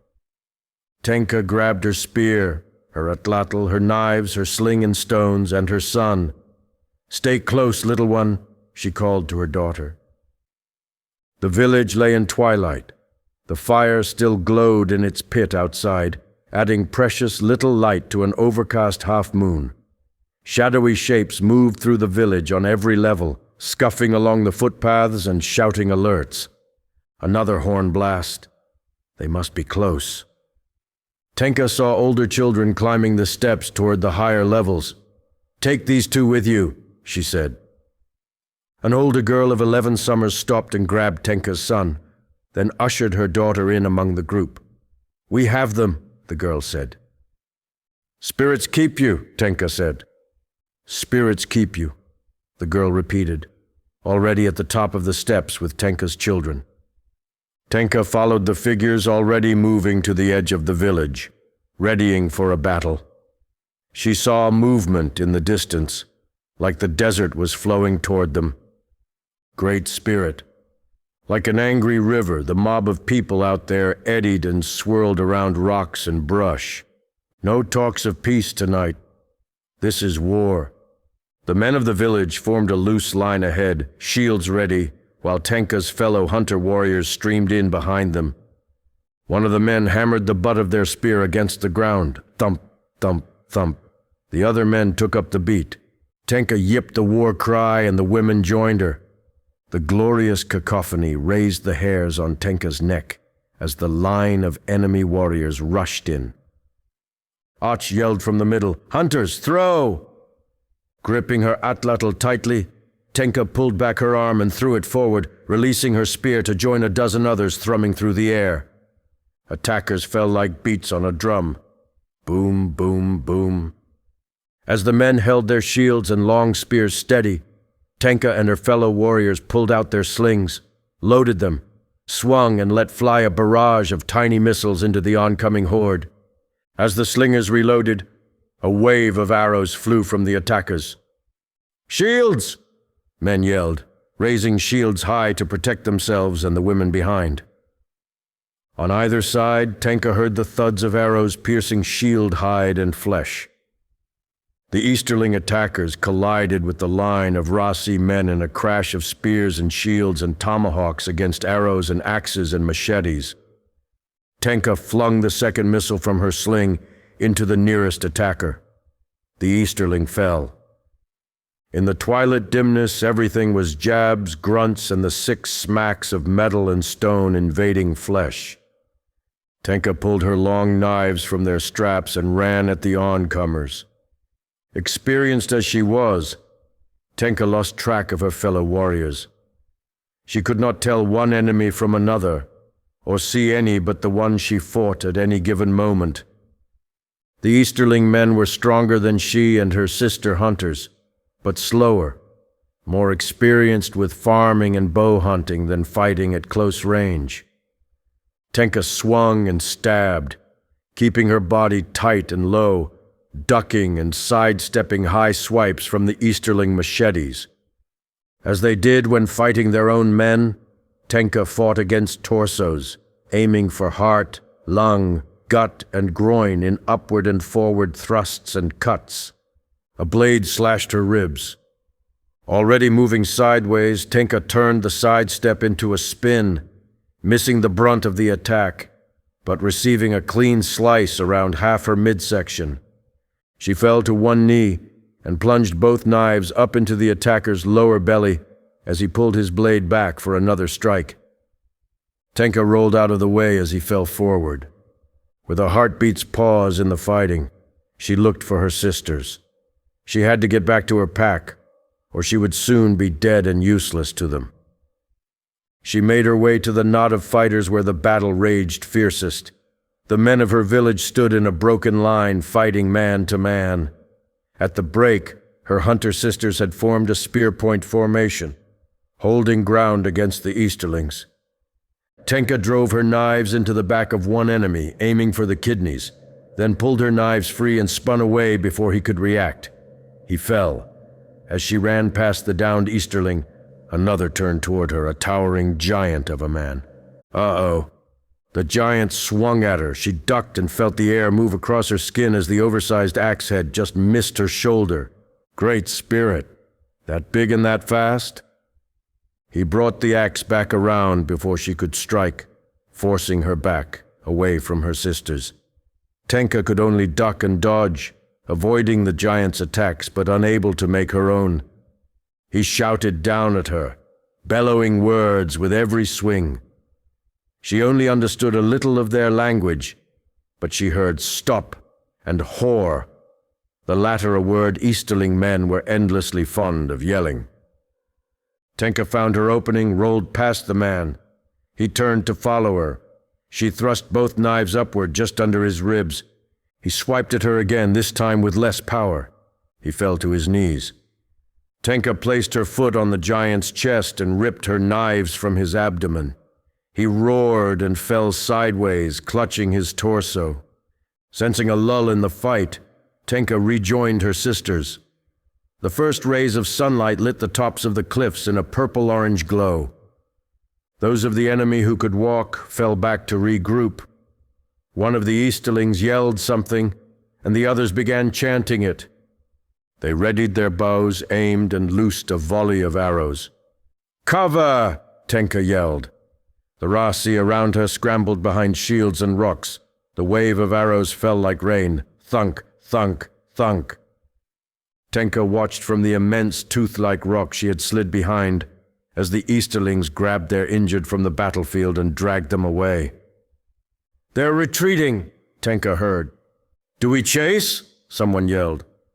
"No," Dominoch answered. "Let them go." 18. Blue Feathers. Sharn went last to Durdin's village, the only nearby Qualidane village not on the great river. He had traveled to the other villages by canoe, speaking with the men and convincing them to send at least one person to commit to go and talk with the Minkaera chiefs. Watoroki, the boy Sharn had been shaping the canoe for, accompanied him the entire journey. They walked through the forest near Durdin's village. As the forest thinned, they could see smoke from bonfires and cookfires ahead, rising above the trees. Sharn expected to find people of the village about as they neared, but they saw no one. He noticed, too, the smoke ahead rose thick and black, and appeared as a heavy haze instead of individual columns. He quickened his pace. As Sharn and Watu ran by the last young trees into the open, they saw spread out before them the charred remains of the village, burnt to the ground. Sharn dared to hope the people of the village had survived. He walked closer and saw the truth. First one body, then another, then another. Not dead by fire or smoke, but by arrows. He walked through the village in an oblong circle. The bodies of old men and women, a few clutching dead babes, lay sprawled in and around the roundhouses, the shafts of the arrows protruding like grass. Sharn followed the trail of corpses out of the village further south. The bodies of the men lay mostly in one area, where the fiercest of the fighting must have taken place. Many dead Minkaera lay among them. Sharn found Durdin. He fell to his knees beside the great chief's body. Oh, great spirit, Sharn thought. Why? He felt a surge of anger well up from his gut. His hands shook with it. He took Durdin's war club from the ground beside the chief's outstretched hand, walked to the closest Minkaera corpse, and buried the blade in the man's head. He let go of the club, stood and wiped his face with his arm. He turned and saw Watu watching him. The boy had followed him. "Watu." Sharn said the boy's name, not knowing what else to say. "Gather wood for a fire. We will burn the bodies before we leave. All the bodies." Watu stood rooted, his face blank. "Come, Watu," Sharn said. "We will collect the wood together." He walked over to the boy and placed his hand on Watu's rigid shoulder. "Come," Sharn repeated. The boy nodded and turned away from the carnage. They gathered enough wood from the remains of the village to build a mammoth bonfire. They worked long into the evening, dragging each body over the ground to the edge of the fire, then tossing or rolling it in. They pulled aside weapons and blankets, but everything else they gave to the flames. Sharn had savored the thought of a hot meal as Durdin's guest that night. Even among the Quali, the village was known for its food and hospitality. He would have drunk Saba and smoked smiochka with them, telling about the meeting with the Minkaera chiefs. A chance at lasting peace. He and the boys sat away from the fire by a tiny creek. They ate dried meat and berries and drank cold water. They would sleep on the far side of the creek, then go back to their own village. As they lay on the ground, wrapped in their traveling blankets, Sharn thought about the missing children. There had been babies with their mothers, and there had been boys of Watu's age and older, laying dead with the men, but no younger boys and no girls at all. They had been taken, to sell or to rape or to torture. He tried to remember each child of the village, asking Great Spirit to go with the little ones and watch over them until he and the other Quali warriors could rescue them. We can never have peace now, he thought. Instead, we will have vengeance. We will kill anyone who took part in this raid, and if they have hurt any of the children they took, then we will do like our ancestors did, and give the hairy devils reason to fear our wrath. Sharn imagined himself pulling out each toenail and fingernail from one of the Minkaeran monsters. But as the thought gave him pleasure and fueled his rage, the face of his victim became Ponder's face. The screams which Sharn had relished a moment before now gave him pain. He realized hate would fog his mind. Any attack on the Minkaera would mean a counterattack, which would continue the cycle of suffering and vengeance on both sides. He must find a way to keep peace. If he did not, no one else would, and sooner or later war would take the rest of his people from their land. Sharn'nalwen and Waturoki walked into their village the next day carrying a heavy litter between them, covered in blankets. Sharn and Watu both wore blue brecca feathers tied in braids behind their ears, a sign of their mourning. The village children greeted them, but the older ones realized something was wrong. Sharn and Watu marched in silence to the meeting house, drawing an anxious crowd behind them. By the time they set the litter on the ground and turned around, Sharn's uncle and father were walking toward them. "Son," his father said as they came near, "what is it?" Sharn reached down and pulled the blankets away. A pile of bows, arrows, knives, spears, and tomahawks filled the litter, many stained with blood and dirt. Sharn picked up Durdin's massive war club and handed it to the chief. Tiwekto inspected it. "Durdin's," he said. "He is dead," Sharn said, "along with all the men, women, and babies. The village is burned to the ground." As he spoke, the crowd around them broke into murmurs, followed by shouts and great sobbing wails. Sharn spotted Tesdara, saw the horrified look on her face. Tiwekto looked from the tomahawk in his hands to the litter of weapons on the ground. He saw the bows and arrows. "Minkaera," he said. Some of the crowd heard this and yelled louder. Tiwekto motioned for them to be quiet. Some of the women broke off from the crowd in clusters to go away and mourn. Many in Sharn's village had relatives and friends among Durdin's people. Tiwekto looked up. "The bodies? Burned. By us." Chief Tiwekto nodded. "You said men, women, and babies," Sharn's father said. "What of the other children?" Of course he would notice that, Sharn thought. His father never missed a thing. "The small boys and all the girls were missing," Sharn said. He did not know whether this added news would be cause for hope or more anger. He knew what came next, though. "They've taken them," said one of the other men. "We must get them back." "And do to the hairy devils what they've done to us," said another. Another man threw his arms up and yipped the war cry. "Think what will happen?" Sharn yelled above the noise. Chief Tiwekto silenced the others so Sharn could speak. "If we go butcher the Minkaera who are responsible, some other hairy devils will seek revenge for them. They will come kill us. Those of us who are left will go kill them.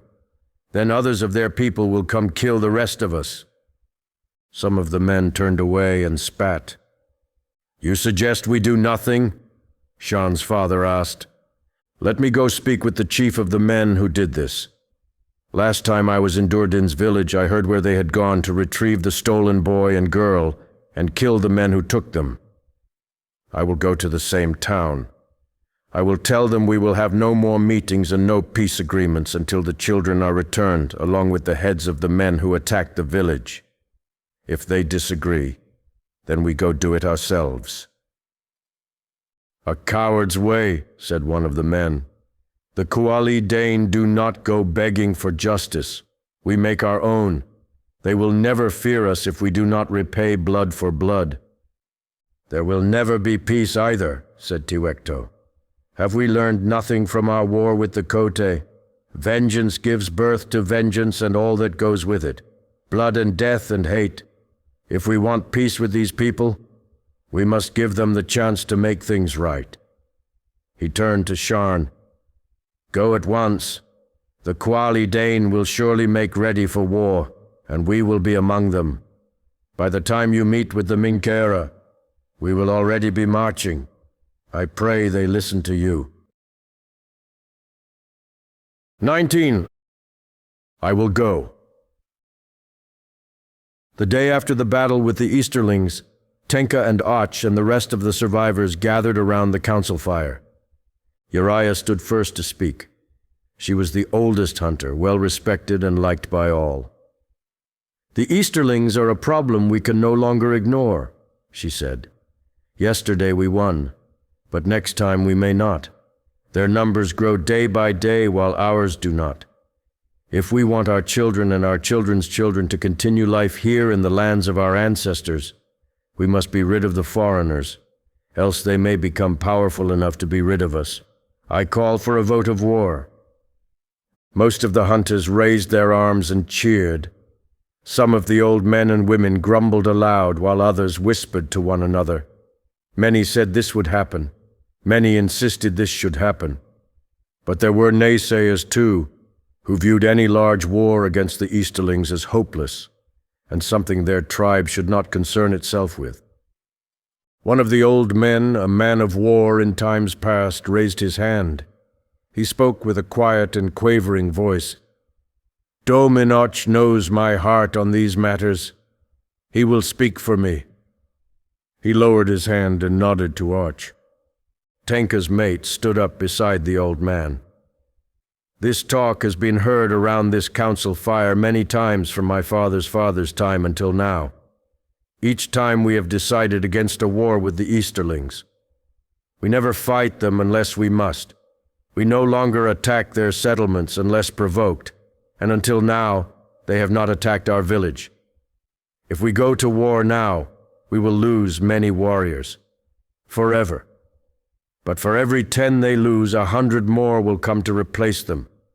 As we told the prophet from across the sands, we cannot afford to join war." There were shouts of disagreement mixed with grunts of approval. The discussion continued, people on both sides of the argument standing to give their opinion. Tenka knew, as they all did, it would take a long time to make a decision. It would not happen in one meeting. The talk is good, Tenka thought, but nothing changes. Something must be done, but we cannot win a war against the Easterlings. Finally, she saw an opportunity and stood. "I have heard arguments from many people here whose opinions I respect. It is true, the Easterlings are a problem that grows every season, even every day. And as the Kota man says, they are not our problem alone. Their numbers are too great, and their arrows too deadly for any one tribe to drive them away. I do not think we can make a good decision on our own. We need the wisdom of the spirits. Someone should be sent to speak with Great Mother Dayayima. She sat down. The old ones nodded and murmured approval. No one would argue against Tenka's plan because it allowed them to put off the hard decision, to keep everyone satisfied a little while longer. "Who would go for us?" Yaraya asked. Tenka waited to see if anyone volunteered. She did not expect that anyone would, but she hoped. When it was clear no one else felt compelled, she stood and said, "I will go." "Good," Yaraya said. "Choose another and go as soon as you are ready. The sooner we know Great Mother's wisdom in this matter, the better we will be for it." 20. Droppentown. Sharn meant to go by himself, but Watu stayed by his side wherever he went and would not be dissuaded. Watu's grandmother gave them fish cakes and roasted corn hot off the fire, and a few handfuls of dried berries. She put the food in a basket and slung the strap of the basket around Watu's forehead, so he could carry it against his back to the canoe. Sharn and Watu paddled their canoe downriver, the setting sun ahead and to the right. They took it in turns to eat while the other steered and paddled. The sky grew red, then purple, then deep dark blue. A 3/4 moon lit the river through a clear sky, while the reflected light of uncountable stars danced on the rippling currents. They passed other villages and saw people bathing or fishing or coupling in the shallows. Sharn made a bird call greeting as they passed, making sure anyone who saw them knew they were Kuali, and no enemy or evil spirit. A little ways on, the sun peeked over the horizon again. Sharn and Watu pulled their canoe up on the bank of the river and slept beside it. They woke, ate a little food, slid the canoe back into the water and paddled on. They followed a branch of the river, which became narrower and shallower, until they were forced to leave the canoe behind. They followed the stream out of the dense forest, across tall grass meadows. Sharn noticed new Minkaera homes and settlements, where before there had been none. They steered clear of these at first, but eventually could not help but use the wide main path leading into Droppentown. Along the path, they passed older homes which had been there longer than Sharn had been alive, and were as much a part of the geography now as any mountain or river. The young Minkaera who saw Sharn and Watu stopped and gawked or ran away in fear. The older ones kept a respectful distance. Some called their young to them, some spat, some smiled or nodded in greeting. Sharn returned smiles and nods and ignored the rest. Watu had not been to a Minkaera town. The boy looked from one side of the path to the other, trying to see everything at once. He walked so close to Sharn he almost tripped him. Sharn gently nudged him away, the boy too preoccupied to notice. They came to Droppentown's center, a place where the wide path Sharn and Watu walked intersected with another. Buildings crowded in around the intersection, along the edges of the paths. One of these was called Town Hall, and that is where Sharn went. The buildings here were mostly made of wood, though some, like Town Hall, were made of stone. The stone ones impressed Sharn the most. Eyes peered out at them from windows. Idle men stared from doorways. A few passers-by kept their eyes on the pair of outsiders as they passed. Sharn and Watu stopped outside Town Hall and waited. It would have been rude beyond description to enter a building of another tribe without being invited in. Sharn would never enter the village of another Brinaatii tribe, but he knew Minkaera well enough to know the best way to speak with the chief would not be to stand outside the town. In fact, standing outside the town might be the fastest way to get them both shot. After waiting a few moments, a young man opened the door and waved them in. Please, the young man pronounced slowly in Minkaeran. Come in. They followed him in. You are here to see the governor? The young man asked.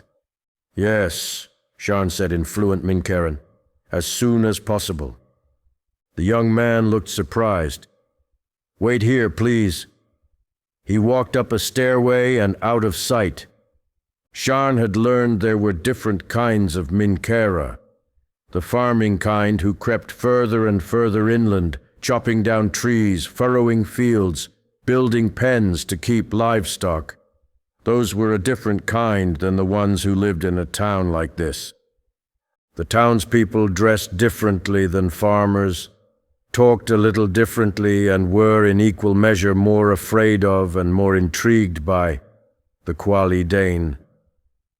Sharn could not say which kind of Minkaera were better or worse. He also knew from experience that neither kind were all good or all bad. There had been thieves, killers, and promise breakers amongst all the Minkaera, no matter where or how they lived. Pondur's people, who were more interested in furs than farming, were another sort altogether. They were more dependent on the Quali Dane and took greater pains to keep relations peaceful and healthy. The young man returned and beckoned Sharn and Watu to join him at the top of the stairs. The governor will see you right away, he declared, smiling. They walked up the stairs and followed the young man through an open door into a sizable room. The governor sat facing them behind a great wooden desk, centered between two windows and covered in papers. He rose from his chair when they walked in, and came around the desk to greet them, placing a hand on each of their shoulders in a Quali greeting, which they returned. The man even stooped down so Watu could reach his shoulder. Hello, he said in Minkaera, and then added, Kiamate, a standard greeting in Quali. My name is Katrast, he said, returning to Minkaeran. Governor Katrast. Sharn returned the greetings, first in Quali, then in Minkaeran. I am Sharn'nalwen, he said, son to Narateak and nephew to Tiwekto, a chief of the Quali Dane. I speak with his voice. This is Waturoki, son of Kuchio. He wishes to learn the ways and tongue of the Minkaera, just as I have done since I was his age. The governor smiled at the boy, nodding. Please, have a seat, he said, waving them over to a group of chairs in a corner of the room away from the massive desk. Would either of you like anything? Saba, perhaps? And sweet bread. Jaredin, bring us some saba and sweet bread, please. After Sharn and Watu were seated, the governor sat in another chair facing the two of them. Bright light filled the room from a window to the governor's right, lighting the dust specks floating through the air like mist in the wind. I have heard of you, Sharn'nalwen. I have had a message from Ponderast, who says you are a close friend. He speaks of you and your people's desire for peace and protection from our overzealous settlers. He has called on myself and the other governors to meet with your chiefs to discuss peace between our two peoples. We do seek to establish peace, Governor. It is something I and my people long for very much. But I'm afraid peace is no longer possible between us. Even now my people gather for war and make plans to attack this town. Sharn saw fear in the governor's eyes, fear and confusion. I am sorry, the governor said. I do not understand. Why would your people attack this town? 2 children were taken from one of our villages. Durdin was chief over that village. Durdin's men tracked the children and the men who took them to a house near this town. They waited until dark, broke into the house, killed the men, and rescued the 2 children. If I had been with Durdin, I would have counseled him to bring the matter to the nearest governor, to you, but I was not, and they took the matter into their own hands to deliver themselves the justice they desired. 3 days ago, Watu and I went to see Durdin, to invite him to the peace talks with you and the other Minkaera governors. When we arrived at his village, We found it burned to the ground, and everyone dead. More than a few of the dead were Minkaera men. The girls and all the boys too young to fight were missing from the village, taken by the Minkaera raiders. The governor's face went rigid. He stood and walked to the window. Sharn continued, "It is normal for my people to send a war party to get revenge for an act like this, and that is what they are doing now. But I know the Minkaera desire justice and do not wish many to suffer for the acts of a few." The governor nodded, staring out the window, his eyebrows knotted and his lips tight. "I told them to let the matter lie," he grumbled to himself. "Those bastards want to get us all killed." He looked back at Sharn. "If I free those children who were taken and imprison the men who attacked the village, will that satisfy your people's need for revenge?" "They will want to see retribution for so much death," Sharn said. "If I hand over some of the men responsible?" the governor asked. "Some?" Sharn asked. The governor sighed. "One of them is my nephew." "Keep your nephew," Sharn said. "The rest will burn." The governor hesitated, then nodded. "Right away, then," he said. He stood just as the young man returned with a steaming pitcher of saba and a basket of sweet bread. "Jaredin," the governor said to the young man, "run and get the sheriff. Tell him it's an emergency." He turned to Sharn and Watu. "Please," he said, "help yourselves to food and drink. I will see this matter settled myself and return here as soon as possible with the captured children and the men responsible." Sharn stood. "Thank you, but we cannot sit here eating and drinking while children of our tribe suffer. It would not sit well in our bellies." Governor Katrast nodded slowly.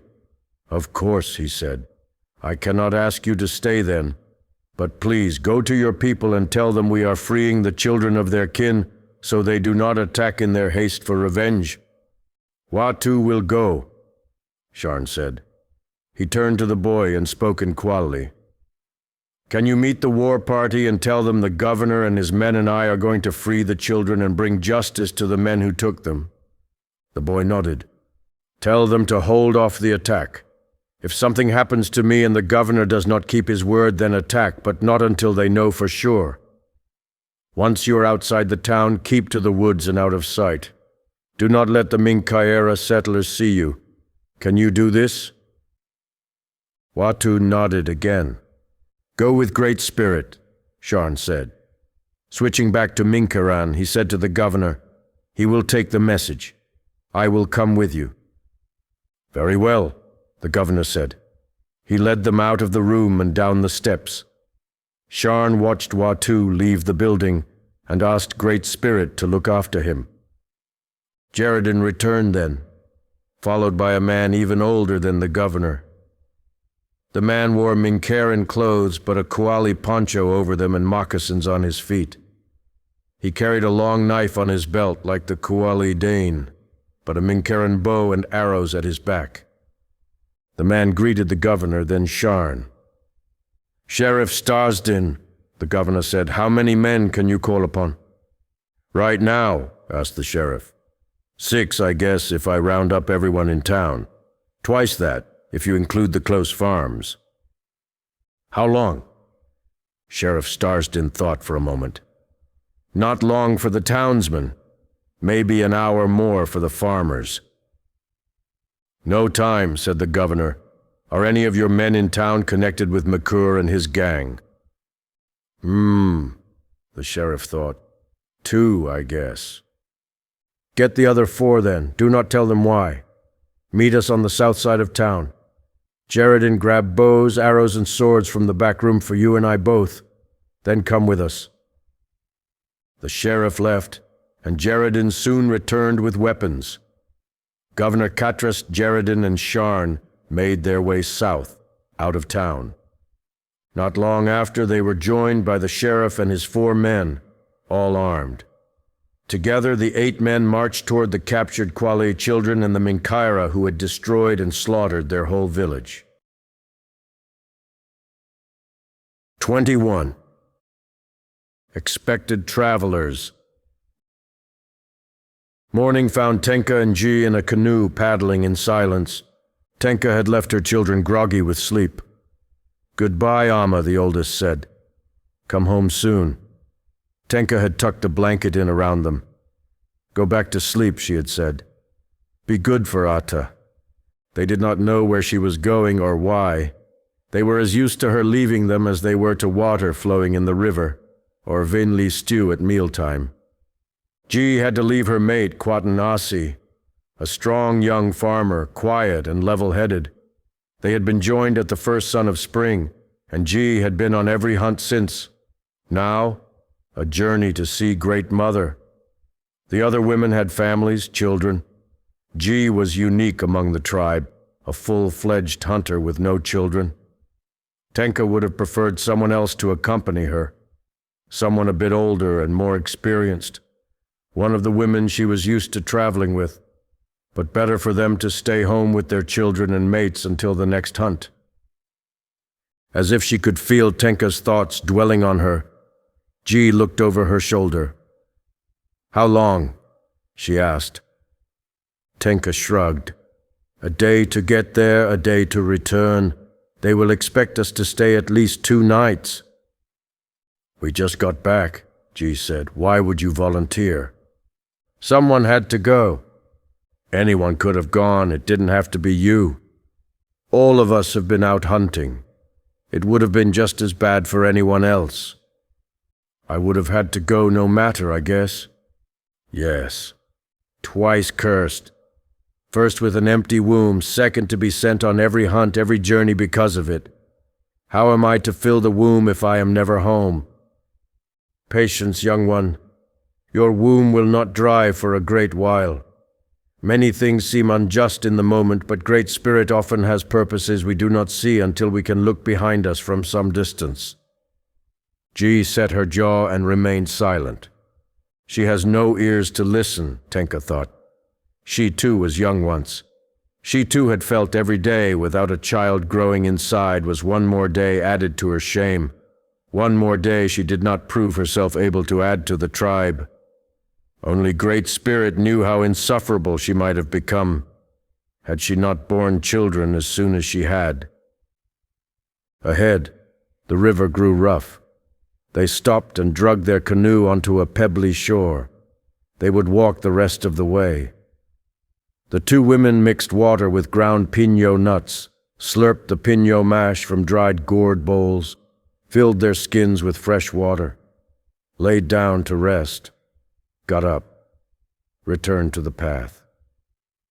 Tenka looked forward to a night's stay in Great Mother Daiyima's village. Ever since she was a child, the other village and its Great Mother had been a source of joy during those times of the year when the tribe came together. Mother Daiyima would tell stories they never heard at home and pray over each child approaching manhood or womanhood, telling them things about themselves and their future no one else could know. She told Tenka she saw in her a great hunter, a wise leader to her people, a sharp-eyed Chilichak scouting the sands and paths of the future. Tenka and Ji arrived well before the twilight hour. As they approached the village, the sound of a screeching kikicha signaled their arrival. Tenka spotted the lookout who had made the sound high on a ledge in the cliff above the village. The lookout waved. Children ran out to greet them, screaming and chanting and singing. The little bodies ran circles around the 2 women, asking dozens of questions all at the same time. "Did you walk far today? Are you the best fighters in your village?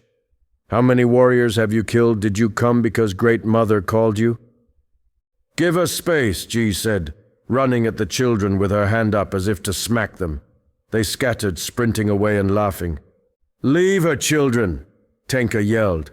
"She is grumpy today. Who wants a ride?" The littler ones cried, "Me, me, me," pushing past each other to get to her. Okay, one at a time." Tenka lifted the first to reach her, threw him in the air, and sat the little boy upon her shoulders. "You are about the same size as my son," she said. "He is very strong and will be a great farmer and protector. Are you very strong too?" "Yes," the little boy shouted, "I am the strongest of all." The other children yelled, "No, no, he's not, I am. But I do not want to be a farmer," he continued. "I want to be a hunter, like you." "A hunter?" Tenka asked. Ji scoffed beside her, now swiping at the children with the butt of her spear to keep them away. "Boys cannot be hunters," Tenka said. "Else who would look after the village and protect it from attack?" "The others can do that," the boy said. "I want to hunt with the pack. I will bring back more food and plunder than anyone ever has." "Do your mother and father know you talk like this?" "Yes, they used to yell at me, but I do not care. Now when they want to yell, I run away before they can. No one can tell me what to do. I will be a hunter. I do not care what anyone says." "What is your name, boy?" "Sasquahalani." She almost laughed at the defiance in his voice. "We will see, Halani, but whatever you become, I am sure you will bring much honor to our tribe." Ji scoffed again. "Where are the protectors of this village? I'm tired of being greeted by only children. It is an insult." Tenka sighed. "You bring shame on us before we have even been welcomed. It is no shame to expect respect from a sister village. I speak only the truth. If you are not careful, your truth-speaking will bring no end of trouble down on our heads." Pfft. Ji made a noise with her mouth, but said no more. A few men of the village finally came out to greet them. When they saw the two women, the men glanced at each other, some unsaid thought passing between them. "Welcome, sisters, welcome, hunters, welcome, life-givers," the man in front said. "What prey has Great Spirit sent you to share with us? And why do you travel alone? Where is your pack?" Tenka spoke before Ji had a chance. "Our village was attacked," she said, "by Easterlings. Great Spirit gave us victory and spared all but one. But we fear they will be back, maybe in greater numbers. Our elders have sent us to speak with Great Mother to get her wisdom on the matter." "Come," the man said. "She has been expecting you." Now it was Tenka and Ji who exchanged looks. Expecting us? 22. Thunderbird. Sharn followed the Minkaera governor's rescue party into hill country south and east of Droppentown. Governor Katrast explained the situation to the other men once they were clear of town. They seemed already to have a distaste for the ones who had captured the children, spitting their disgust at the ground and muttering curses at the mention of the kidnappers' names. Other than wary glances, the men ignored Sharn and gave him space. They walked at a quick pace over rolling hills. Sharn knew if they could not return in time, much, if not all, would be lost in his efforts for peace. If his tribe listened to Watu, they would wait. He knew the warriors, though. They were tired of waiting. With the Minkaera's never-ending aggressions and disregard for them, the Quali Danes spoiled for Eastern blood. The governor and his townsmen found the kidnappers' encampment without any trouble. A cluster of huts and tents in a clearing near the road.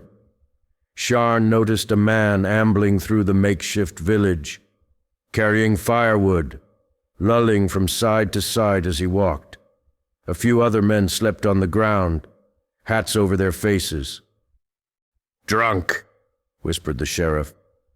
The governor and his men, along with Sharn, slowly and quietly surrounded the encampment.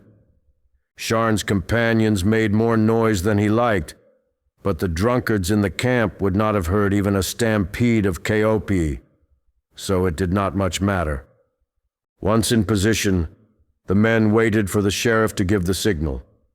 Sharn flipped the spear in his hand, held it so the spearhead hovered just above the ground. With his other hand he felt for the tomahawk hanging at his back. Touching it with his fingers prepared his mind, body, and spirit for what came next. The sheriff whistled a loud, shrill whistle, and the circle of attackers closed in. As it happened, Sharn needed neither spear nor tomahawk. The man carrying the firewood dropped the wood and charged the sheriff. The man was put down with 3 arrows before he had run 6 steps. The other kidnappers cursed or pleaded for mercy, but none attacked.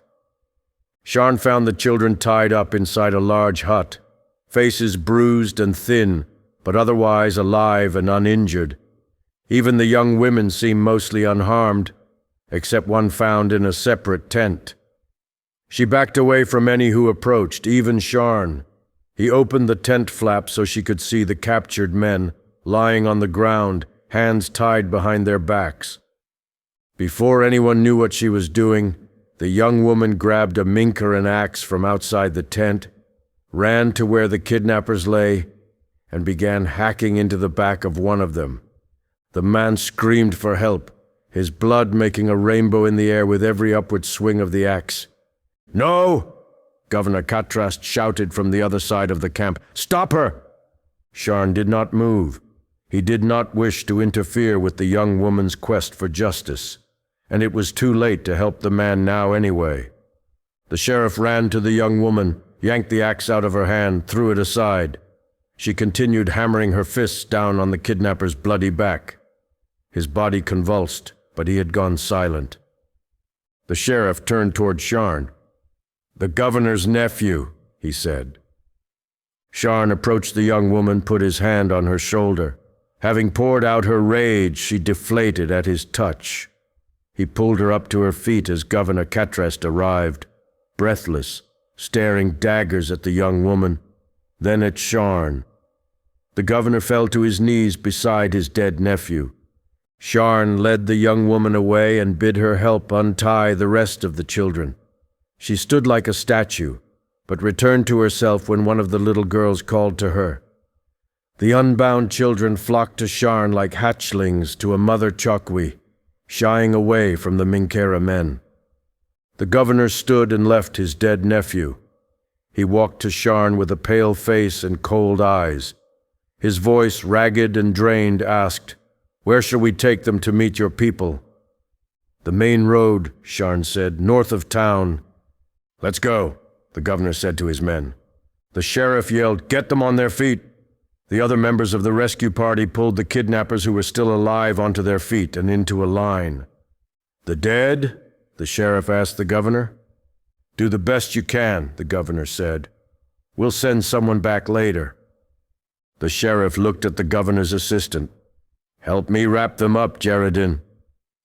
The 2 men pulled down a couple tents, rolled the dead bodies inside the fabric, 1 in each, and left them where they lie. "I am sorry for your loss," Sharn said to the governor. Katrast looked at Sharn but said nothing. The group made their way back, free children and captured vagabonds in tow. The governor led them along a path short-cutting around town to the north-south road Sharn and Watu had walked in on. He meant to have this conflict sorted and behind him as soon as possible. As they rejoined the main road north of town, Sharn saw his tribesmen emerge from the edge of the forest at the far side of Minkaera farming land. They appeared like shadows into daylight, like ghosts taking shape. For an instant, Sharn understood the fear his people inspired in their enemies. The governor looked at Sharn, anxiety etched across his face. Sharn said, "I will meet with them. Stay here." He gestured for the children to follow, then walked ahead to meet his kinsman. He stretched his arms wide, signaling his peaceful intent. A shout went up from among the Quali, and the warriors stopped, except for 3 men who continued toward him from the center. He recognized his uncle in the middle. The other 2 were chiefs from neighboring villages, Vinoko of the Upriver clan and Kemiadane of the Western Hills. "Sharn'nalwen," his uncle said, placing his hand on Sharn's shoulder. Sharn returned the greeting, then greeted the other 2 chiefs. "Here are the captured children," Sharn said, gesturing to the boys and girls crowding around him. The 3 chiefs greeted and inspected the children, then waved them on toward the line of waiting warriors a few paces behind. "Are those the men?" Kemydane asked, pointing at the band of kidnappers. "Yes," Sharn said. "Those 9 in the middle are responsible. Those other men helped us capture them.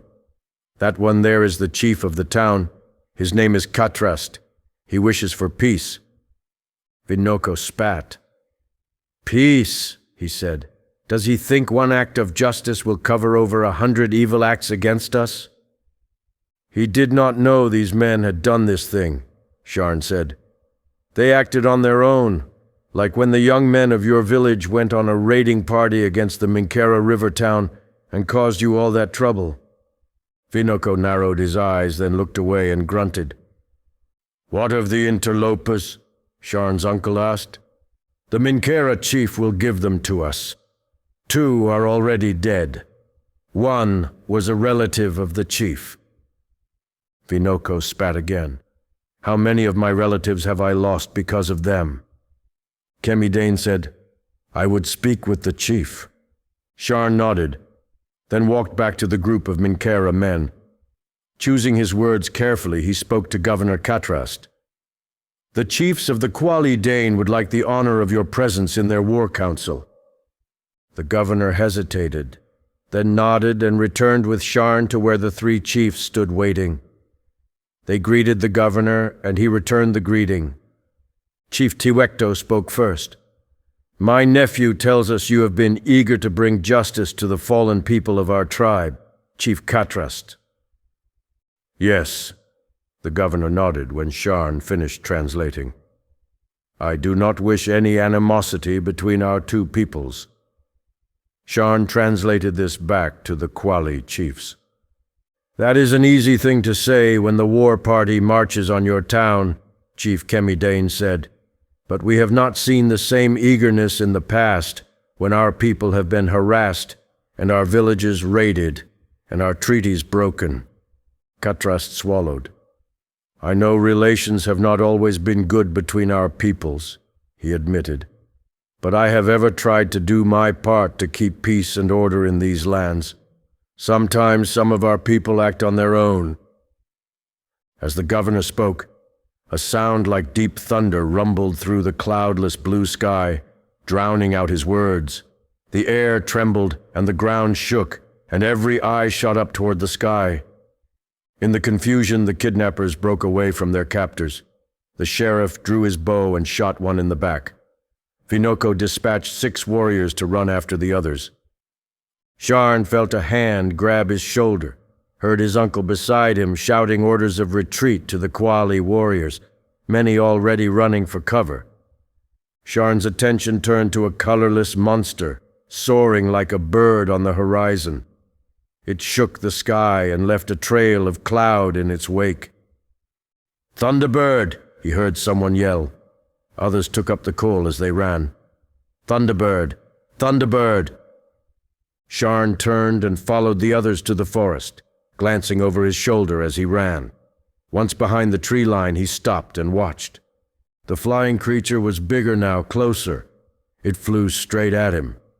Sharn fought down a wave of terror, resisting the urge to run. The noise grew deafening, all-consuming. He braced himself. The creature veered away north toward the river. Sharn exhaled. He followed the thing with his gaze as it shot away, until it left his sight, its roar echoing across the sky. Sharn rose from his hunter's crouch to his full height. "It's gone now." He heard a change in the creature's roar. It turned. He ducked down again and saw his fellow warriors disappear into the undergrowth. As he peered out from his cover to catch sight of the beast again, Sharn saw a burst of lightning, followed by a series of crackling explosions, like claps of thunder, right where the Minkaera town lay. Droppentown. The lightning storm vanished.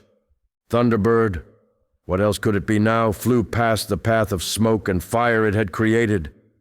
Sharn watched, shocked at its power and speed, the instant destruction it wreaked as he looked on helpless.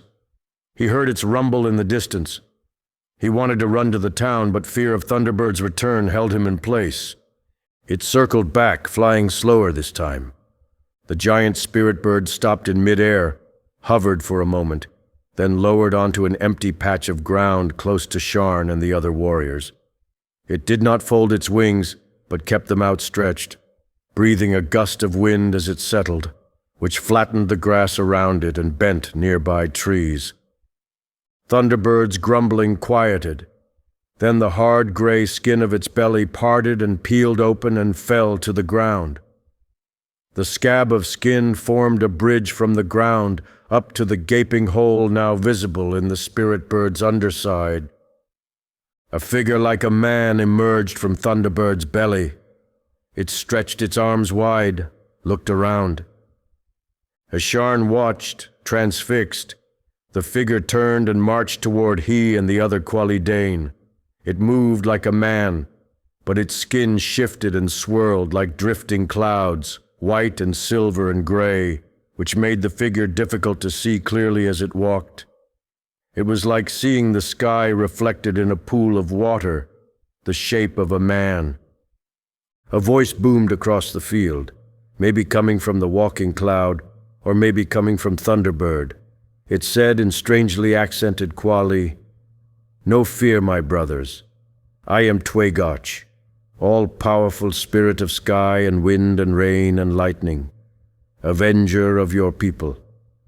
I have come in my great flying—" Here he said a word Sharn did not know. "To destroy your enemies, take back what they have taken from you, and bring peace and plenty to your land.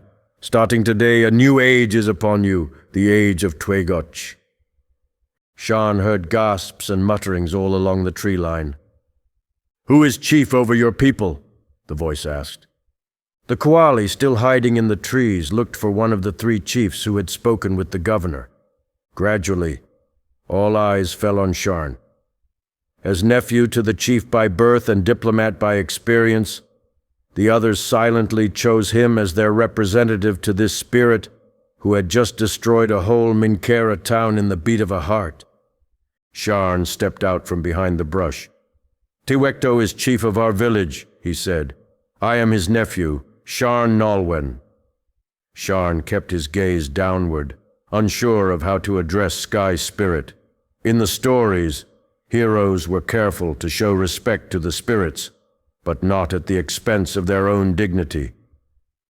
"Sharn'nalwen, nephew to Tikto," Twegotch said, walking toward Sharn. "Do you see, Sharn'nalwen, what I have done to your enemies?" Sharn nodded. "Are you not happy about this?" "Some are enemies to our people," Sharn said, knowing he did not want to upset Sky's spirit, but knowing also the spirit would know a falsehood when he heard one. "Others we try to make peace with." Twegotch laughed.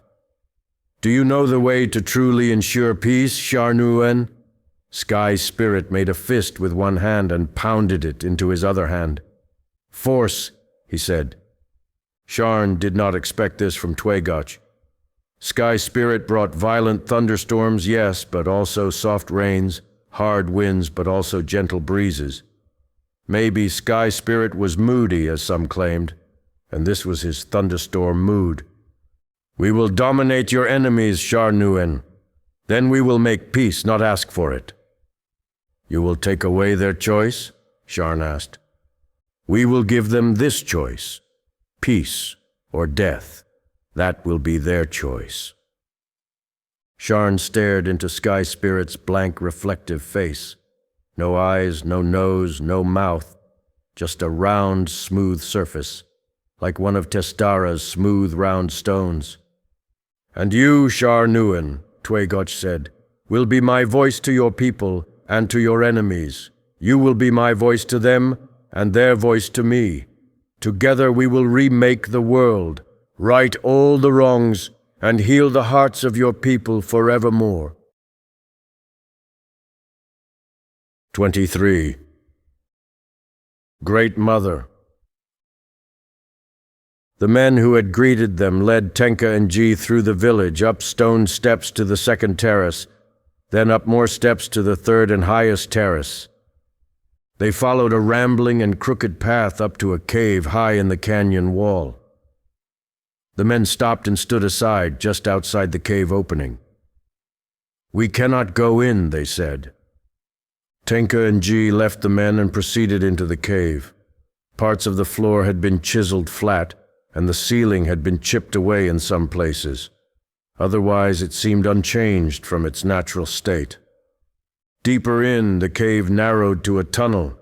Soon they could not see their hands in front of their faces.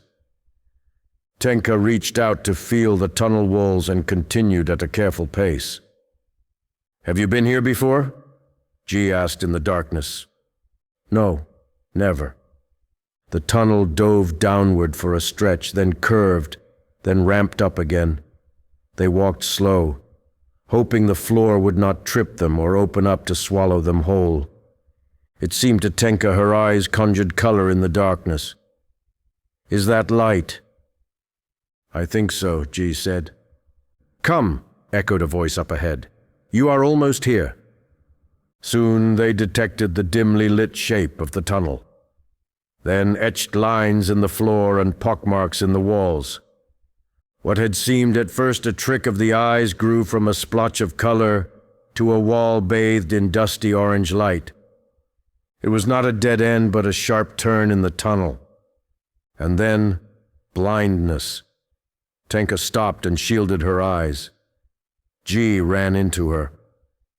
"It will pass," said the voice, now sounding much closer and without the echo. "Your eyes will understand in a moment." Tenka shaded her eyes and squinted. A blur of color soon cleared into green plants of all kinds, dotted with colorful fruits and flowers. She looked up and saw stone walls stretching endlessly up to blue sky far overhead, not the low ceiling of a cave as she had expected. They were in some kind of chasm in the mountain, she realized, with no way in but the tunnel or a very long fall from above. A dark shape moved ahead, partly blocked from Tenka's view by a bush. "Come," said the voice. Tenka walked toward the center of the opening, picking her way around clusters of bushes, cacti, and small trees growing from the dusty ground at her feet. G followed.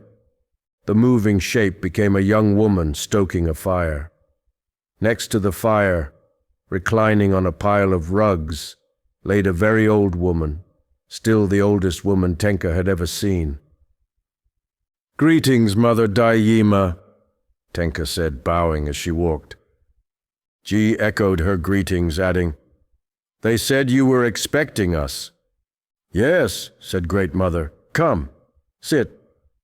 Old rugs lined a circle around the fire, piled one on another. Tenka and G did as they were told and sat across from Great Mother. The old woman nodded, studying their faces over the fire. "Interesting. In the vision, I saw no faces, only moving shapes like shadows walking across the land. You are on a journey of peace," she announced, then whispered, "the most sacred kind of journey which can be taken." "If we join the other tribes," Tenka said, "and cast out the Easterling invaders, we will finally have peace."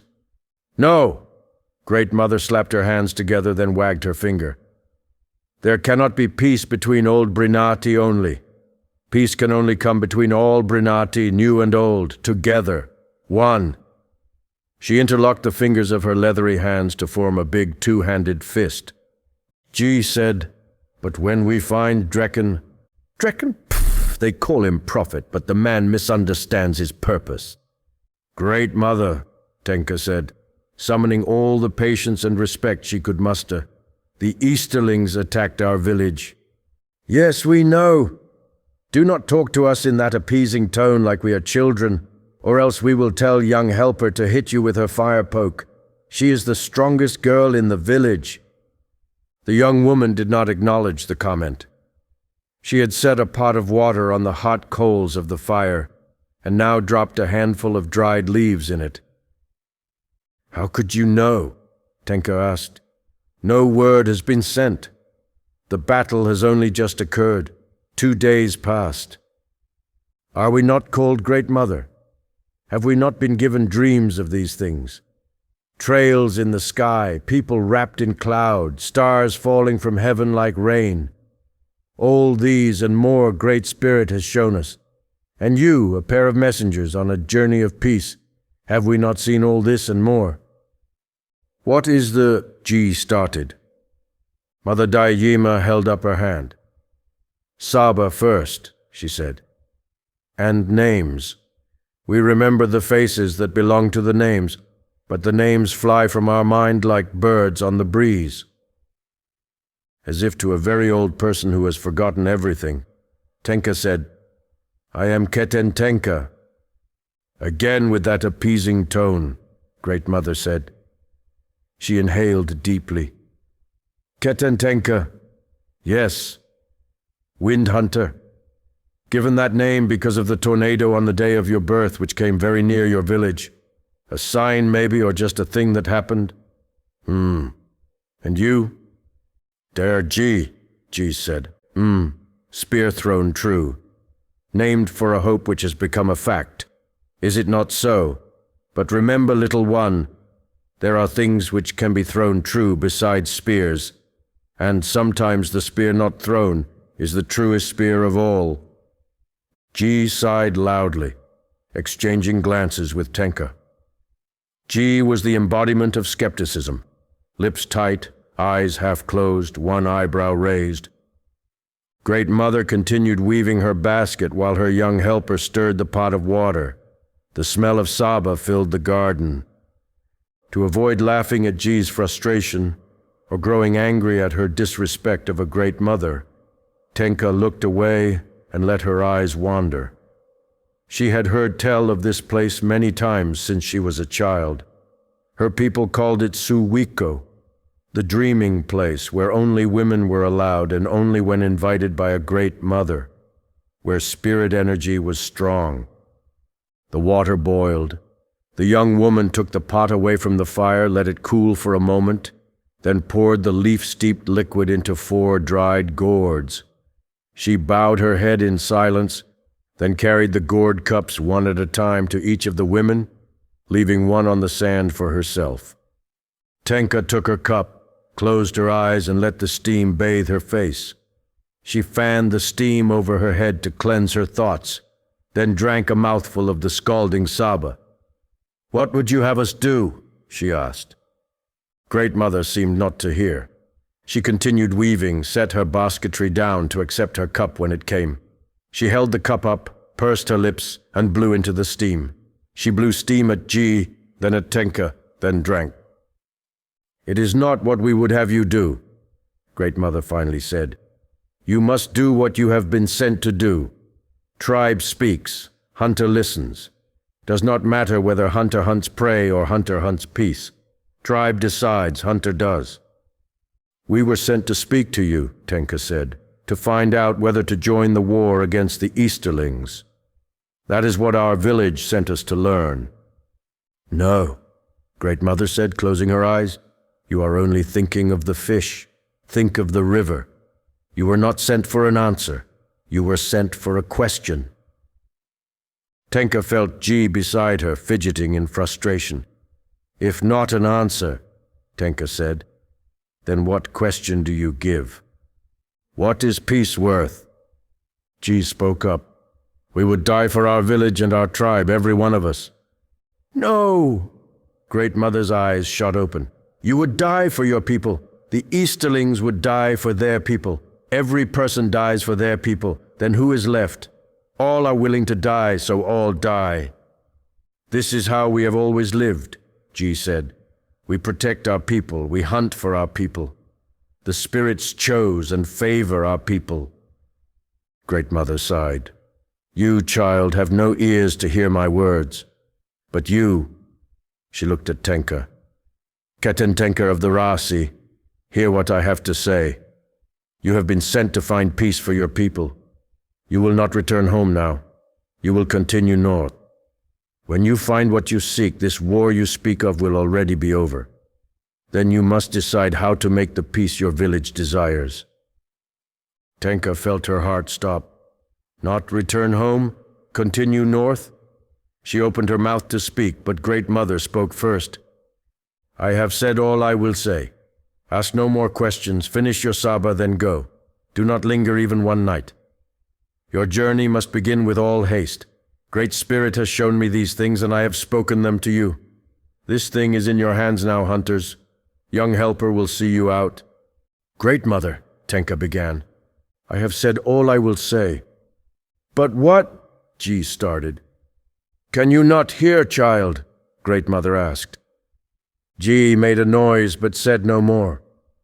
Tenka felt empty and numb, like all hope had gone out of her. She took a final drink and stood, shot Ji a look, then turned to follow the young woman who led them out through the cave tunnel, the same way they had come in. Just before they reached the outside and the path down to the village, the young woman stopped and turned to face them.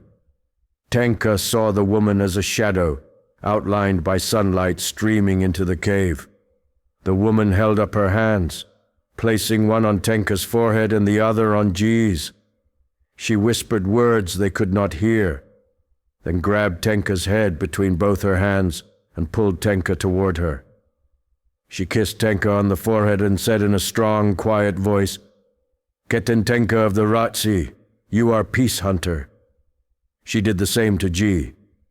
Derji of the Ratsi, you are true friend.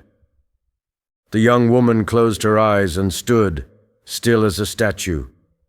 Tenka waited a heartbeat, but the woman did not move or speak again. Tenka walked past the woman out into sunlight. Ji followed. As they descended the steps to the village, Tenka looked over her shoulder at Ji. Ji asked, What in dark hell just happened? I do not know. Are we going to do what she said? I do not see that we have a choice. Ji groaned. Tenka requested a messenger be sent to their village to let their people know the two hunters would not return as soon as hoped. True friend, Ji said as they left Great Mother's village. Who cares about true friend? Why not enemy slayer or death rain or relentless stabber? At least you still have hunter in your new name. This will be a long journey, Tenka thought.